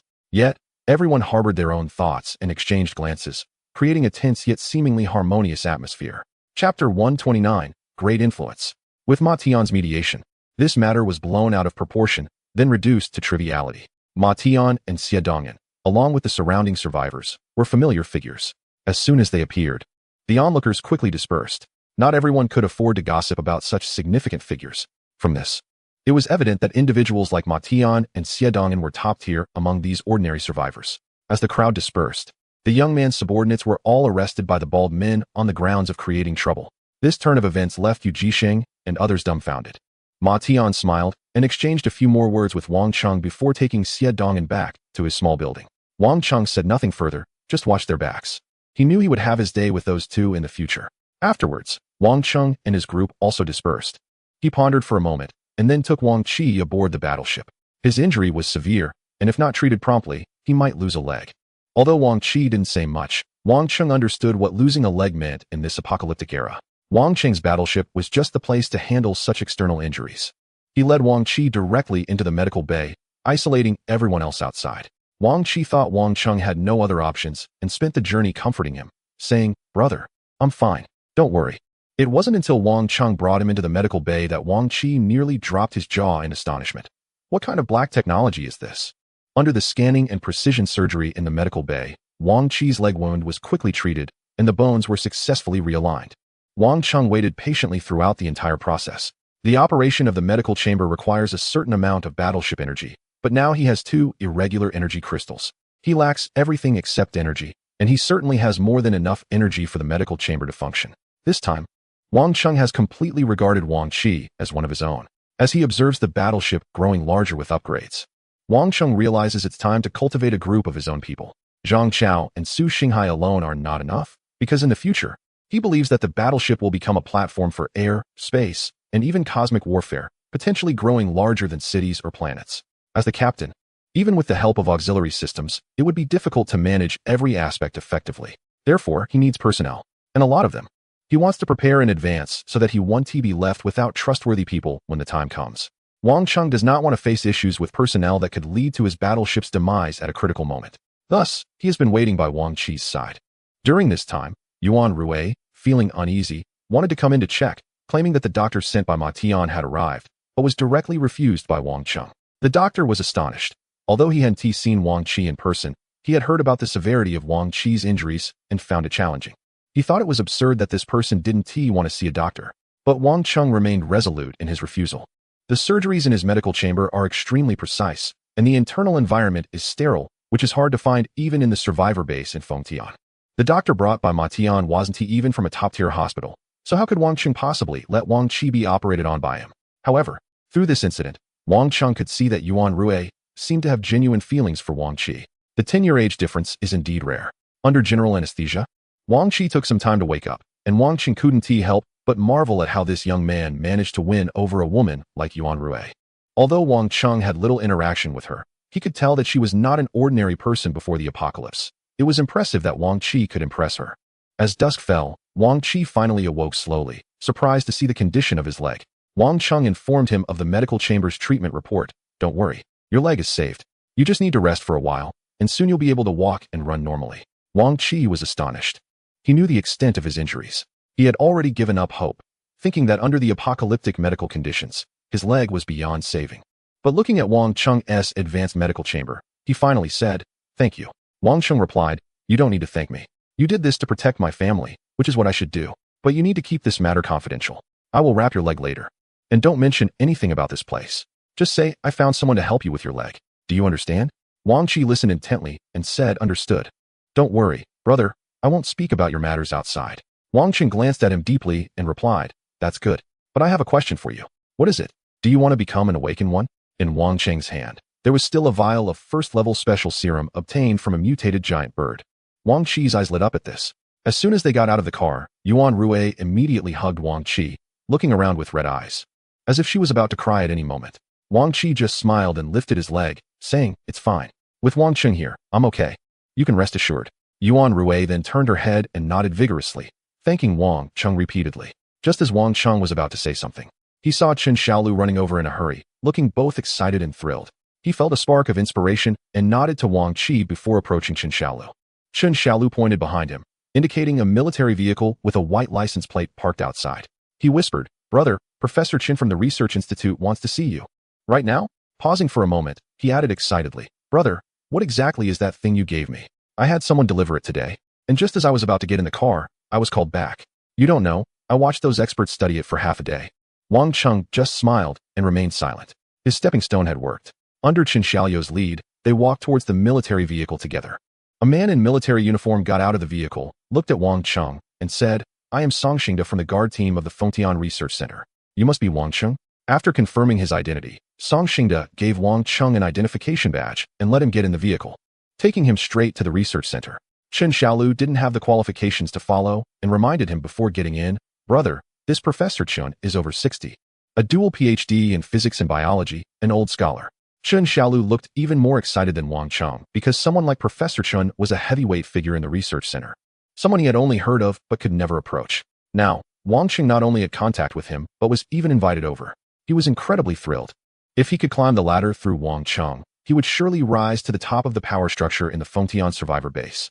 And even Ma Tian and Xie Dongyan would have to call him Big Brother. Just thinking about it made Chen Xiaolu ecstatic. He thought, if I help Wang Qing now, he won't forget me when he becomes successful, right? He shouldn't forget. Meanwhile, the news quickly reached Ma Tian and others. Xie Dongyan, who had not yet left and was drinking tea with Ma Tian, listened to a series of analyses from Ma Tian about Wang Qing being a tough character. He was still somewhat skeptical and asked, isn't that guy from out of town? Do you really think he has a strong background here in Fengtian? This was Ma Tian's judgment, but if pressed, he couldn't provide a clear answer, as he was merely making an assessment without any definitive evidence to prove Wang Qing's connections. At this moment, news arrived, and Xiaoli exclaimed in surprise that Wang Qing was picked up by the vehicle from the research center. Upon hearing this, Xie Dongyan's pupils contracted, and he said, he was directly picked up by the special vehicle of the Research Institute? Brother Ma Tian, you came out just in time today. We almost got into big trouble. Ma Tian replied, Xie Gu, what do you mean by that? It's not the end of the world now. The special vehicle from the Research Institute is assigned by the military, and only the heavyweight experts at the top of the research center can mobilize it. What kind of people are those experts? They are only slightly below the Deputy Director Yi. They are truly significant figures at the survivor base. Xie Dongyan looked fearful. This Wang Qing, an outsider who had just arrived at the survivor base 2 days ago, was picked up by the people from the Research Institute with a special vehicle. His background must be considerable. Chapter 130. Professor Chen Xie Dongyan was a local power at the survivor base and understood the situation and processes of the Research Institute. But Wang Qing did not. He was unaware that the ability of the Research Institute to send a special vehicle represented something significant. He simply got into the car calmly, passing through the streets of the survivor base, heading straight to the central urban area where the Research Institute was located. The guide, Song Xingde, chatted casually with Wang Qing, probably inquiring about his basic situation. Wang Qing understood this. The Research Institute was the lifeblood of the survivor base. Research capabilities hold significant value in any era, especially in this apocalyptic time. Therefore, someone like Wang Qing, whose origins were unknown, would definitely be questioned about his general situation before entering the research center. Wang Qing believed that before coming to find him, Song Xingde must have already investigated him and his convoy thoroughly. Of course, he did not show this. Instead, he subtly expressed some respect. The distance between Haiqing and Fengtian is not too far, but it's not close either. It's not easy to come over here on your own. You must have some strength. However, for some reason, Wang Qing always felt a hint of vigilance in Song Xingde's gaze towards him, though it was fleeting, and he could not be certain. At this moment, they successfully arrived at the research center. The research center in Fengtian was established in an area originally occupied by laboratories. So many of the facilities were already in place. The area had been enclosed, and it was quite large, with many people coming and going, all dressed in work uniforms. Wang Qing couldn't help but feel a sense of difference. Compared to Haiqing, Feng Tian really had a gap. The entry process was a bit more complex. He had to surrender his weapons, undergo a full-body check, and disinfection. The entire process took about 10 minutes. At this point, Song Xingda stopped progressing, and a young woman, who claimed to be an assistant to Professor Chen, approached to guide Wang Qing forward. She said, "This way, Professor Chen's office is on the 7th floor. I've seen that item of yours. Where did you actually get it?" She was referring to the lighter. Wang Qing smiled and remained silent. The young female research assistant was very beautiful and had a refined demeanor, embodying a scholarly elegance. She kept turning her head to observe Wang Qing. Her eyes filled with curiosity. Wang Qing saw a hint of the pre-apocalyptic world in her, innocent and pure. Most researchers here seemed to be like that, evidently. They had been sheltered after the apocalypse and had not experienced the brutal trials of that time. Their approach and methods still reflected the pre-apocalyptic style. In an office deep on the 7th floor, Wang Qing met Professor Chen. He was an elderly man with graying hair and wore an old pair of gold-rimmed glasses.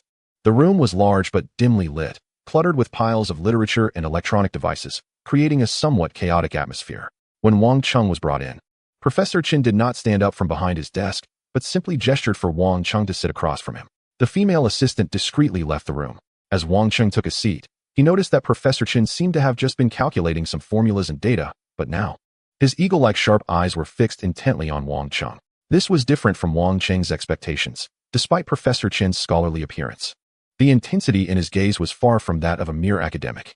Wang Qing even felt that this man could grab a gun and confront any mutated beings without flinching. Professor Chen placed his palm on a lighter and slowly pushed it across the cluttered desk toward Wang Qing. "Is this yours?" he asked. Wang Qing lowered his gaze slightly. "No." Professor Chen interrupted him, saying, "It doesn't belong to you. Where did you get it?" "Haiqing." He continued, "I've reviewed your information. You came from Haiqing. You're a student at Haiqing University. There are reports of a suspected super-evolved mutated organism emerging there." Wang Qing was not surprised by Professor Chen's words. He knew his situation was normal. However, he hadn't expected that the authorities here were aware of the situation in Haiqing. Did they know what had happened to the fleeing group from Haiqing? But now was not the time to ask that. Wang Qing knew why he was there. Before coming, he had already prepared his response. "I obtained this from Haiqing. It doesn't belong to me. It was an accidental acquisition, and I thought you might be interested, so I had someone help me bring it here." Wang Qing did not intend to reveal that he had created the item. He framed it as something he had inadvertently obtained from Haiqing, keeping it ambiguous. He aimed to establish connections with the research institute, but did not want to expose his own battleship, as that would be counterproductive. "Do you know what this item signifies? If I report this, you might be controlled immediately." Professor Chen's gaze remained sharp, fixated on Wang Qing as if he were observing a criminal. "I understand what your people mean. You have other similar items.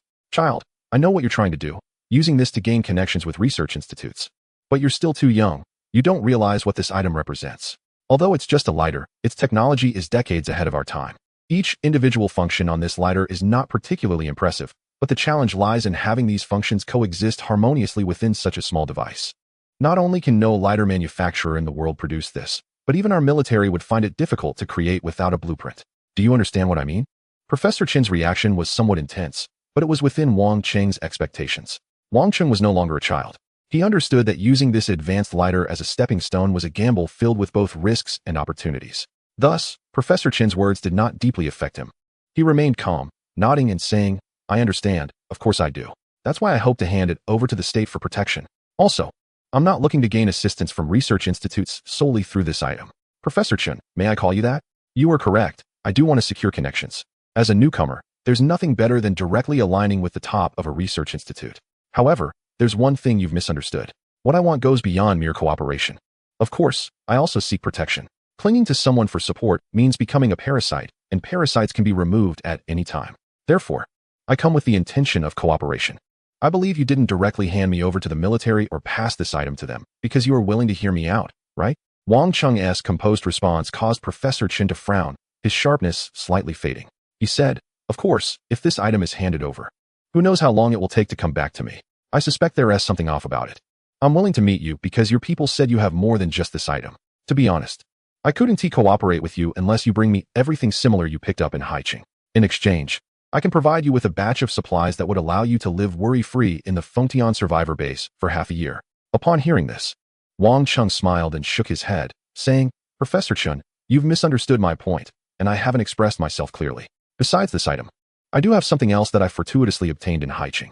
However, That item has already integrated into my body. It has become one with me. This is also the reason I dare to propose cooperation with you. Professor Chin's pupils dilated instantly, and an exaggerated look of surprise appeared on his face. What? Chapter 131. I like this young man. In Haicheng, through a twist of fate, I obtained 2 items. One of them, as you can see, is this strange lighter, and the second is some kind of liquid. After drinking it, I unexpectedly awakened a new ability on top of my existing awakened powers. I am an awakened being, possessing 2 abilities, which is why I hope to collaborate with you. I am willing to assist in your research because I believe that understanding the reason behind this might enable us to mass-produce awakened individuals. Wang Cheng is currently navigating a perilous situation, yet he possesses solid strength as his foundation. He is just an ordinary person, previously unfamiliar with the figures in high places. With no connections, he has no choice but to take risks, and along the way, he has observed the behavior patterns of the military and expert teams. He knows that the so-called slice research is all nonsense and slander, which led to the recent conversation. Moreover, Wang Cheng had already thought through what he wanted to say, and he expressed it directly now. His demeanor was calm, showing no signs of speaking nonsense. Although Professor Chen is an experienced scholar, he is not a fool. Relying solely on a piece of advanced technology like the lighter would not achieve his goals. Hence, Wang Cheng made further statements. If one treats others as fools, they will end up being the true fool. Additionally, Wang Cheng had carefully considered this line of reasoning, finding no issues that would expose the core battleship and system. He attributed the origin of these items to an unknown source, inspired by the mysterious meteorite that fell earlier. Since Professor Chen clearly has some understanding of the situation in Haicheng, he likely knows about the existence of that meteorite, which boosted Wang Cheng's confidence that his explanation would earn Professor Chen's trust. Furthermore, Wang Cheng was cautious. The 2 items he presented were useful to the research center, but nearly useless to the military. The lighter, though it has destructive potential, holds little significance in the current environment for military purposes, and the same goes for Wang Cheng's abilities. These are only beneficial to the research center, allowing Wang Cheng to avoid unnecessary trouble. Wang Cheng knows how he acquired this dual ability, but he did not disclose it. On one hand, he wants to avoid revealing his battleship and system. On the other hand, he hopes that Professor Chen and others will research himself and the products of the system. If conclusions are reached, it would deepen his understanding of this equally mysterious system. Moreover, if Professor Chen and his team can indeed find a method to mass-produce awakened individuals through serum, it would be favorable for Wang Cheng. The battleship and system are Wang Cheng's trump cards, and he will not share them with others. However, he is not entirely selfish. If the serum model could be widely adopted, allowing people to directly become awakened beings through injections, leading to a large-scale awakening of humanity, it would not be a bad thing for Wang Cheng. In the face of the overwhelming apocalyptic disaster, each individual struggles to survive while being influenced by the broader environment.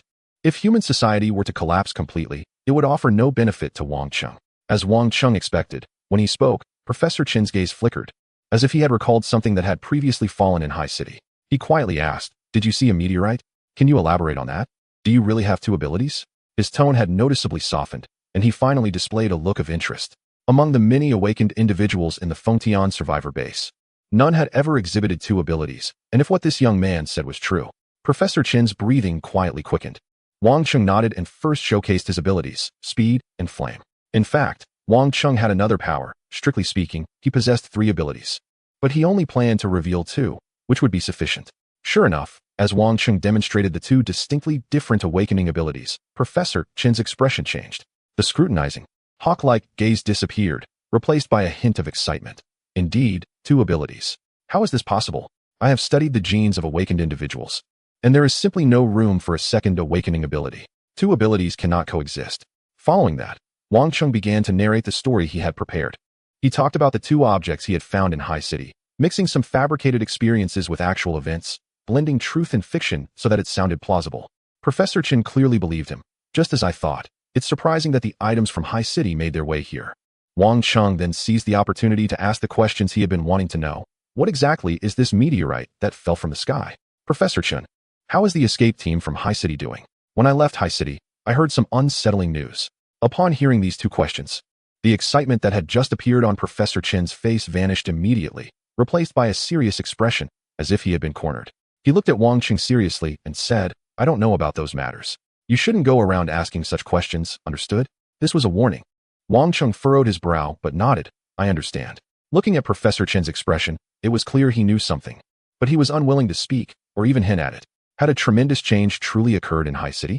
Every time Wang Qing thought about it, he felt a chill rising.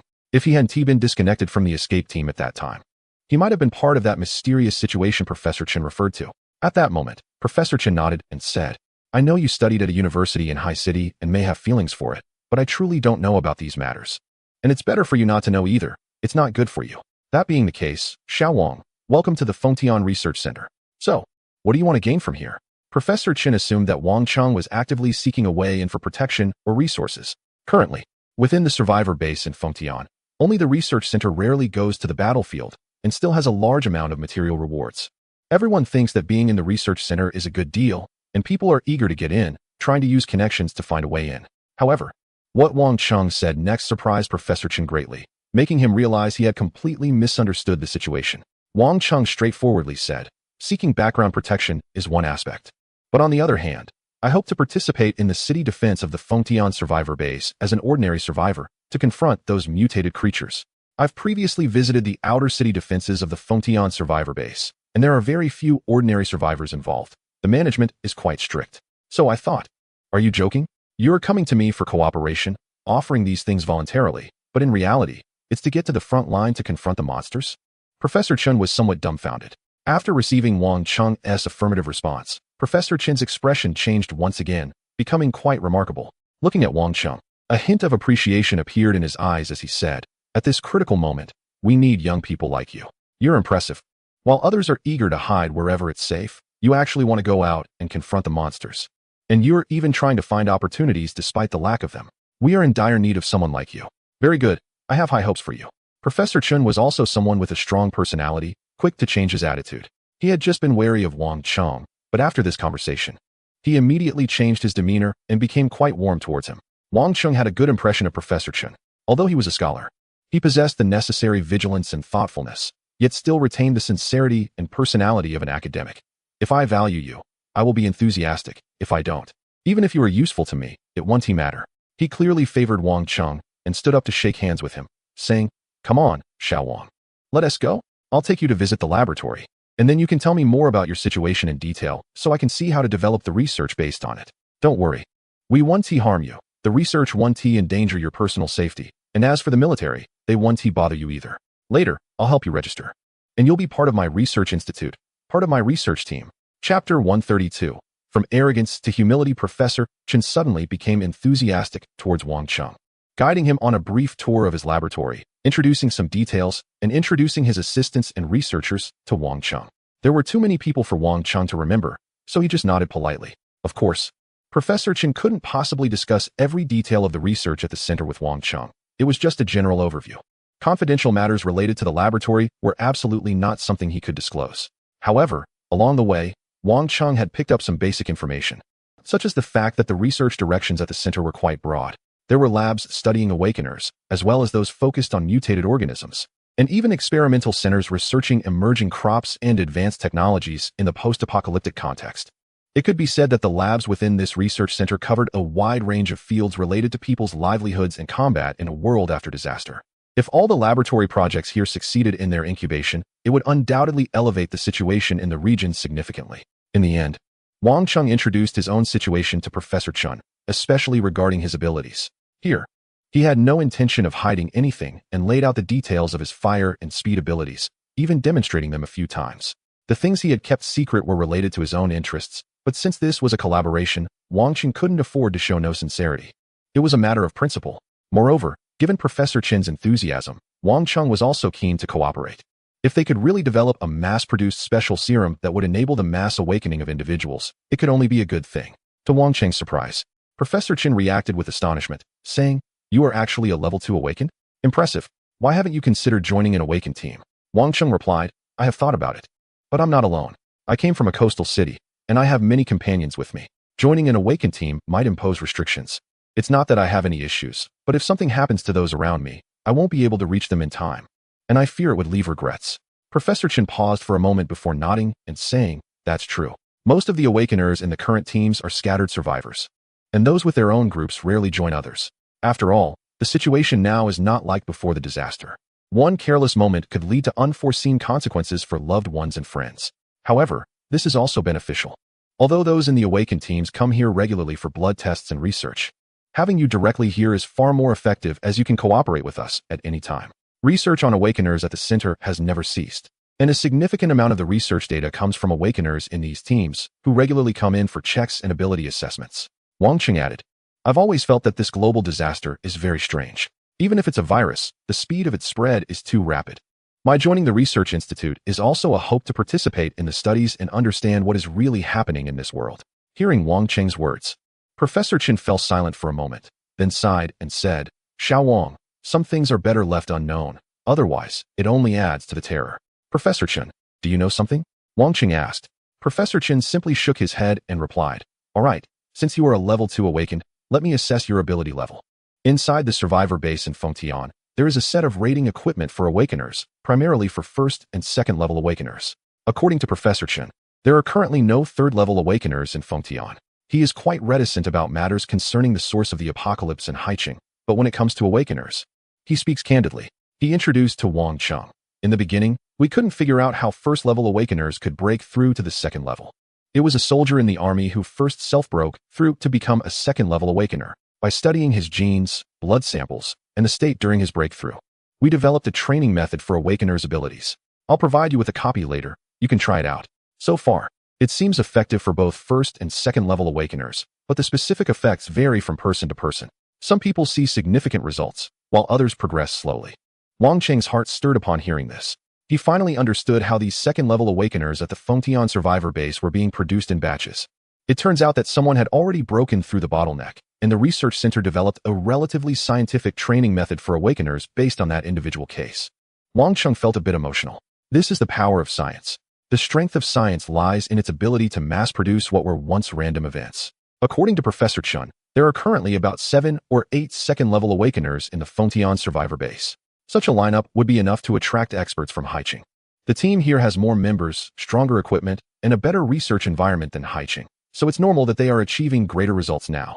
In fact, Professor Chen and his team have even further subdivided the first and second level awakeners into 7 ranks for each level. He led Wang Cheng to a sealed metal room for testing, allowing Wang Cheng to use his abilities there. The metal walls were embedded with sensors that would immediately capture, record, and analyze Wang Cheng's strength and rate it. Wang Cheng felt a bit curious as he tried out his abilities one by one. Finally, Professor Chen said, Your flame ability has reached second level rank 4, and your speed ability is already at first level rank 7. That's impressive. Currently, the highest recorded in the Fengtian survivor base is only second level rank 6. Wang Cheng scratched his head. Professor Chen then had Wang Cheng undergo several checks and eventually had Song Xingda take him back. After a day of interaction, both of them had a good impression of each other, and Professor Chen's fondness for Wang Cheng was nearly visible on his face. Of course, Wang Cheng preferred to believe that, while Professor Chen appreciated him, he also hoped to find answers regarding why someone could possess 2 awakening abilities through him. In fact, Wang Cheng could hand over the serum to Professor Chen, but then he would lose his significance. He wouldn't be able to establish the current collaboration with Professor Chen. Only by demonstrating his own value could he build a long-term relationship with Professor Chen and the research center. When Wang Cheng returned, it was already late at night. Su Xinghai and others were waiting for him, eagerly asking about the situation. They seemed quite excited. After all, it was a research institution, and being invited there must mean something good. In the survivor base of this region, the research institution was a top-tier establishment. Even someone like Xie Dongyan, or the head of the survivor district above him, was just a minor figure in front of the prominent people at the research institution. At first, Wang Cheng didn't understand why these experts and scholars held such high status. But after visiting today, he finally realized. Technological innovation is always the primary productive force. While those experts might not be on the front lines of governance and defense at the survivor base, their battlefield was equally important. If anything developed in those laboratories could be transformed into practical results, it could bring a qualitative change to the current survivor base. However, before Wang Cheng and the others could say much, Xie Dongyan and Ma Tian personally came to visit. Ma Tian brought a box of fruits as a token of goodwill, while Xie Dongyan presented a box of precious tea that was highly sought after before the apocalypse. Their attitude towards Wang Cheng and the others had completely changed, now showing a great deal of respect. Ma Tian, eager to please, was extremely polite to Wang Cheng, subtly probing which prominent experts or professors Wang Cheng knew at the research center. Wang Cheng could easily tell what they were up to, but he only smiled and spoke in circles, refusing to reveal any answers, leaving them to guess nervously. Ma Tian and Xie Dongyan had no choice but to assure Wang Cheng and the others that they could live comfortably in the area, promising that no one would disturb their lives. Ma Tian even proactively offered to refund the money they had previously accepted for buying a house. Once they left, Zhang Chao remarked, "These guys changed their tune so quickly, I barely recognized them. Is this still the arrogant Ma Tian and Xie Dongan from before?" Wang Cheng merely smiled at this. With the endorsement of Professor Chun and others, Wang Cheng and his group successfully participated in the urban defense of the survivor base, joining in the fight against countless mutated creatures surrounding the base. Wang Cheng, as always, was eager on the front lines, actively hunting down monsters. The soldiers on the same line were surprised by the determination of an ordinary survivor like Wang Cheng, and they held him and his group in high regard. This news soon reached Professor Chun, who had even more admiration for Wang Cheng. Wang Cheng's willingness to fight mutated creatures on the front lines was clearly not just talk. His good performance reflected well on Chun as the introducer and guarantor. For Wang Cheng, this was akin to defending a treasure. Hiding behind strong defenses while hunting mutated creatures was an absolute thrill. Not only could he engage in combat without taking damage, but the military also provided weapons and ammunition. The energy points that had stagnated for a long time were once again skyrocketing. Chapter 133, Level 5 Hunt. The rhythm of life in the capital city suddenly became as regular as it was before the apocalypse. Regularly collaborating with Professor Chun on research, whenever there was free time, Wang Cheng would rush to the front lines of the Fengtian survivor base. In just 5 days, the energy points in the capital city had once again approached 1,000. Outside the Fengtian survivor base, there were too many surrounding monsters. With the military support, Wang Cheng hid behind the high walls, much like in a plant versus zombie scenario, only needing to fire from the back without worrying about life-threatening dangers from the monsters. The only thing he had to pay attention to was frantically claiming kills. As a result, Wang Cheng had gained a bit of fame among the military personnel in his area. Even the local small leaders treated him with courtesy, recognizing that he was truly brave and, despite being a survivor, was more ruthless than many warriors. On the other hand, the relationship between Wang Cheng and Professor Chun was also warming up. After multiple collaborations, Professor Chun had a good impression of Wang Cheng and genuinely liked this young man.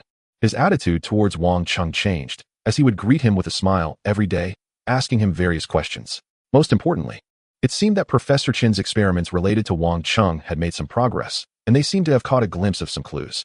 Wang Cheng had anticipated this, though he didn't expect it to happen so quickly. The experts at the Fengtian Research Center were truly leading scholars in various fields, vastly different from the so-called experts who merely spoke nonsense on television. With this development, Professor Chin became even more excited, constantly in a state of exhilaration. However, Wang Cheng was not idle at the research center. He was trying to understand the roots of the apocalypse. He always felt that these matters were not as simple as they seemed, which was one reason he chose to cooperate with the research center. To his surprise, not only did Professor Chin keep this topic shrouded in mystery, but others at the research center did as well. Whenever Wang Cheng brought it up, the researchers either walked away or reminded him not to inquire further. Although Wang Cheng did not achieve substantial progress, he was not foolish. He realized that the Fengtian survivor base definitely held some information, and it had once caused a stir at the upper levels. At least the people in the research institutions knew something, but for some reason, no one dared to mention it anymore. Thanks to his relationship with Professor Chun, life at the Fengtian survivor base was quite comfortable for Wang Cheng and his group. Ma Tian and Xie Dongan regarded Wang Cheng as an esteemed guest and no longer dared to covet anything from him as they had before. They were polite, and many matters didn't require Wang Cheng or Yu Jixing to intervene. Ma Tian and Xie Dongan would handle them. Yet, Wang Cheng had not forgotten Ma Tian's previous actions. Although Wang Qi had recovered well from his injuries and could walk in just 5 days, Wang Cheng was not one to forget easily.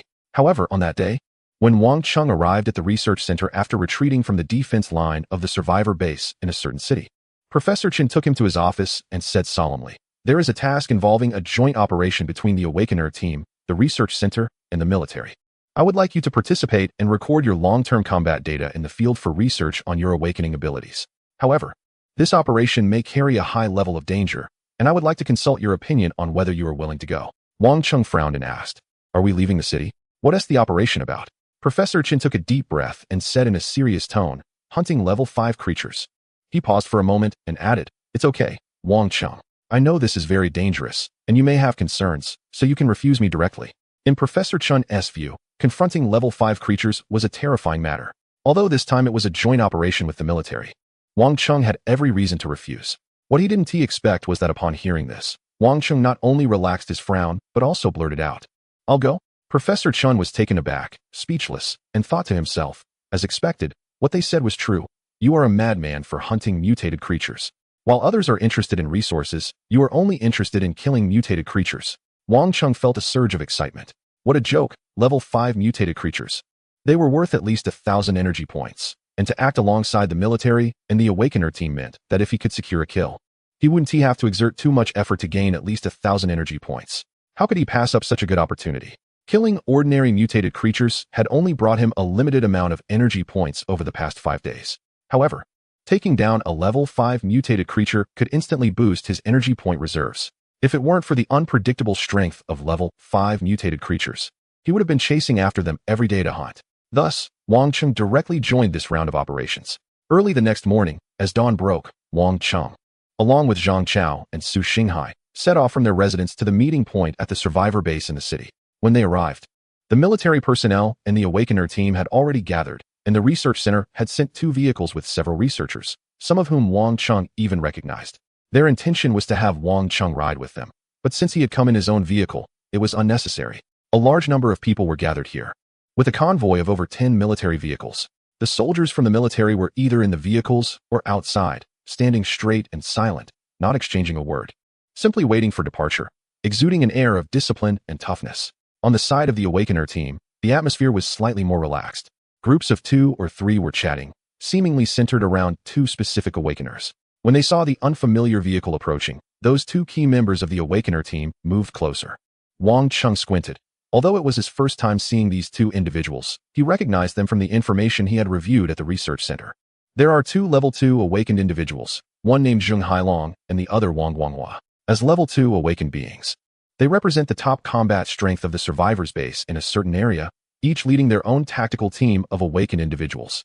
Zheng Hailong approached and extended his hand to Wang Chung, saying, "I've heard about you, a fellow level 2 awakened, a prized asset of the research center. Let's work together today, and I look forward to your guidance." Wang Chung shook hands with him. Behind them, the younger Wang Guanghua sarcastically remarked, "Bro, why don't you tell me what makes you so special? I heard Professor Chen mention you're a key protected individual, and they can't let anything happen to you. I'm just curious, we're both level 2 awakened. What makes you so precious? You can't be the favorite of that female leader, can you?" Wang Guanghua's face clearly showed some displeasure. Before Wang Chung could respond, Zheng Hailong quickly smoothed things over with some flattering words and pulled Wang Guanghua aside, whispering something that seemed like advice not to speak carelessly. Wang Guanghua's personality was clearly not so reserved, seeing Wang Chung receiving special treatment and mingling with the research center. Even getting a personal greeting from Professor Chen made him envious and uncomfortable. As he was being pulled away, he deliberately spoke loudly. What is so impressive about that? He probably hasn't even faced any mutated creatures before. What is wrong with me reminding him? If he ends up embarrassing himself on the battlefield, that would be truly shameful, haha. Su Xinghai frowned. This guy, is he trying to make sure we hear him? He looks kind of familiar. Wasn't he the one who showed off his strength and got picked up by the military before we entered the city? Yes, that's him. I've seen his profile. He is quite competitive. Now that he is at the survivor's base, he seems to want to outdo everyone else. Wang Chung shook his head with a smile. What is the big deal? It's just envy. Many awakened individuals wish they could stay at the research center for safety and good treatment, but the center is research-oriented. Most regular awakened beings are of no use to them, and many can't get in, so they have to settle for joining awakened teams. Wang Guanghua is just like that. He came to the survivor's base feeling confident, thinking he could secure his future, only to find out the research center doesn't want him. Naturally, he is envious when he sees me. In this apocalyptic era, people like him don't know how to hold back. No worries. We don't need to pay attention to him. Zhang Chao chuckled softly. People who like to show off probably had their way outside before coming to the survivor's base. Now that they find their status has dropped, they feel unbalanced. Su Xinghai turned to Wang Chung. What is our plan for hunting level 5 mutated creatures once we leave the city? Wang Chung took a deep breath and slowly uttered a phrase, the edge of oblivion. Su Xinghai, huh? Chapter 134, Lightning between the clouds. Boom, boom, boom. The deafening roar erupted. Wang Chung and their convoy set off from the survivor's base, clearing a path with intense bombardment, while the monster hordes surging around them were blown apart in large swathes. Ahead, military vehicles roared as they cleared the path.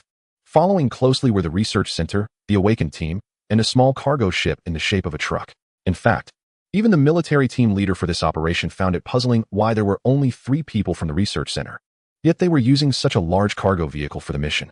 However, the individual insisted on using it, and he believed that the type of vehicle wouldn't impact the operation, so the team leader chose not to say anything and allowed the cargo vehicle to follow behind. This time, The research center and the representative from the center were not the main force in the battle. The main forces were the military and the awakened team. In the sky, armed helicopters accompanied them, working in unison. Among their convoy, the military had not only deployed 2 heavy tanks, but also 2 wheeled rocket launchers that thundered alongside the convoy, piercing through the outer layers of mutated creatures, leaving the city and entering the endless wasteland outside the survivor base. They were hunting level 5 mutated creatures. Such a lineup was quite impressive. Inside the small cargo ship, one of the companions said, "Brother, you have this foresight ability again. How did you know the mission assigned to us by the military is also an edge operation?" Zhang Chao, sitting in the back, excitedly asked. The individual replied with a smile, "It's natural. We belong to the research center, and theoretically, we are non-combat personnel. Professor Chen has also given us a heads up, so the team leader Wu Ti send us into battle. Our task is simply to follow the research vehicle and document the operation. It's also a good opportunity for Wang Guanghua to contribute a bit, right?" In the front passenger seat, Su Xinghai looked at the paper documents regarding this operation and remarked, "Although the information we received is limited and likely just part of what we are authorized to see, the details of the operation are quite clear. The level 5 mutated creature we are dealing with is not the one surrounding the survivor base, but a monster located in the wilderness outside it. According to preliminary investigations by the research center, this creature has a unique life form, suspected to be a mutated squirrel intertwined with tree growth, and its blood has some catalytic effect on crop growth. If we can kill it and bring it back, it could potentially lead to breakthroughs in the agricultural research laboratory of the survivor base." Su Xinghai had understood the information clearly. Wang Cheng nodded in agreement. Agriculture is crucial for food, with human activity areas drastically reduced. The research center is trying to develop new agricultural techniques to grow stronger crops in smaller areas to meet the self-sufficiency needs of the survivor base. Thus, the effort to hunt a level 5 mutated creature seemed very meaningful. However, their journey out of the city was also quite perilous. Wang Cheng noticed a swarm of giant wasp-like creatures being attracted and roaring towards them. Fortunately, the military's wheeled rocket launchers fired wildly, launching 40 rockets in 2 minutes to force the creatures back. Taking advantage of this brief moment, their convoy broke through the encirclement of monsters outside the city, safely completing their exit. Looking back, outside the survivor base, the mutated creatures were densely packed and countless, including some enormous beings that surged forward like mountains amidst the horde. For the vast survivor base housing hundreds of thousands of humans, it was like a giant piece of meat tempting these creatures, emitting an alluring scent daily that drove them into a frenzy. Moreover, it was noted that outside the survivor base, large moving nests seemed to have multiplied. A terrifying scene unfolded as these nests became a hybrid of beehives and ant colonies, with both types of creatures coexisting harmoniously. From a distance, they resembled massive fortresses confronting the survivor base. Countless giant ants and wasps were tirelessly working to construct another nest, even attacking some lower-level mutated creatures to convert them into nutrients. The sight was enough to terrify anyone with a fear of crowds. Zhang Chao looked back and muttered, "If something happens to the city defenses of the survivor base, and these monsters rush in, it would be catastrophic." In the research center, experts had mentioned that some mutated creatures resembled animals, possessing both the instincts and intelligence of beasts. However, many appeared more like monstrous mutations, exhibiting limited intelligence and a frenzied excitement towards the blood of unmutated beings, which is why they gathered together, rarely attacking one another or retreating. As the convoy advanced, the survivor base and the horde surrounding it gradually fell behind and became invisible. They traveled through the wilderness, their vehicles passing over what was once farmland, searching for the location of a level 5 mutated creature. For ordinary survivors, a level 5 mutated creature was a nightmarish apex predator. Yet now the military was actively hunting them. It was evident to Wang Cheng that this was not the military's first attempt to hunt level 5 mutated creatures. Their actions were well planned and focused. Around 1 in the afternoon, the convoy suddenly halted. Armed helicopters swooped ahead, while the military's wheeled rocket launchers slowly raised their heavy rocket launchers. This was a vehicle capable of launching 40 rockets, theoretically able to fire all in under 2 minutes. Wang Cheng jumped out of the vehicle and used binoculars to survey the area. Ahead, Wang Guanghua couldn't help but mockingly say, "Hey, stand back a bit. Don't get scared to death by a level 5 creature that suddenly appears." Wang Cheng remained silent, quietly observing. In the distance, amidst a stretch of wilderness, smoke billowed as 2 military helicopters hovered above, firing downwards. In the woods, the trees shook violently, clearly indicating that something enormous was moving through the forest. Moments later, a massive broken tree was hurled high out of the forest, narrowly missing an armed helicopter in the sky. The helicopter quickly evaded and retaliated with a missile. A bright orange flame erupted in the desolate forest. At that moment, the military opened fire. Rocket artillery unleashed a barrage. The scene streaked across the sky like a meteor, firing wildly from nearly 2 kilometers away. The terrifying assault instantly engulfed the barren woods, flames shooting into the sky and explosions echoing continuously. Even without binoculars, one could see the line of fire connecting across the area, while the ground trembled under the deafening blasts. The military and the awakened forces surged forth, splitting into several small groups and advancing rapidly under heavy fire cover. Only Wang Cheng and those at the research center remained, watching from a distance. Wang Cheng began the edge observation. But at that moment, a researcher from the research center pointed into the distance and said, "What's that?" "There's a hot air balloon over there." Everyone looked over, and sure enough, at the edge of their vision, there was a small-looking balloon. However, the fact that its outline could still be seen at that distance proved it was actually quite large. It couldn't possibly be an ordinary balloon, but rather a hot air balloon. Before the apocalypse, not many people played with hot air balloons in this area, let alone after the end of the world. However, this was clearly not the time to contemplate that. Hunting a level 5 mutated creature required every second. The terror and strength of the level 5 creature needed no elaboration, and the commotion from hunting such a creature could attract even more monsters. If time dragged on and the battle couldn't be resolved quickly, their situation would become increasingly perilous, making successful hunting even more challenging. Gunfire, roars, and the monster's growls echoed back and forth, and the battlefield for hunting the level 5 mutated creature was in full swing. Meanwhile, the researchers at the research center were also busy recording data. Although the blood of this level 5 creature was beneficial for agricultural growth, its value extended far beyond that.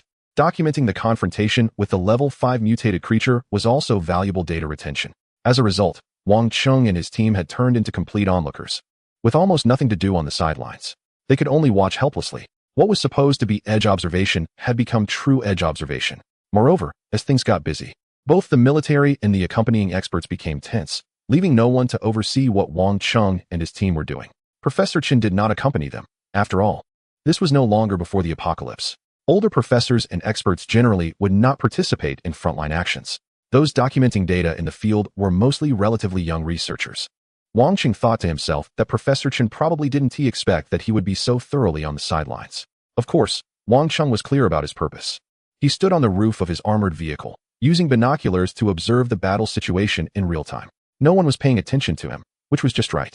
When the opportunity arose, Wang Cheng directly took off in the battleship, temporarily disappearing and rushing to the front lines, quickly eliminating the level 5 mutated creature and then fleeing without a trace.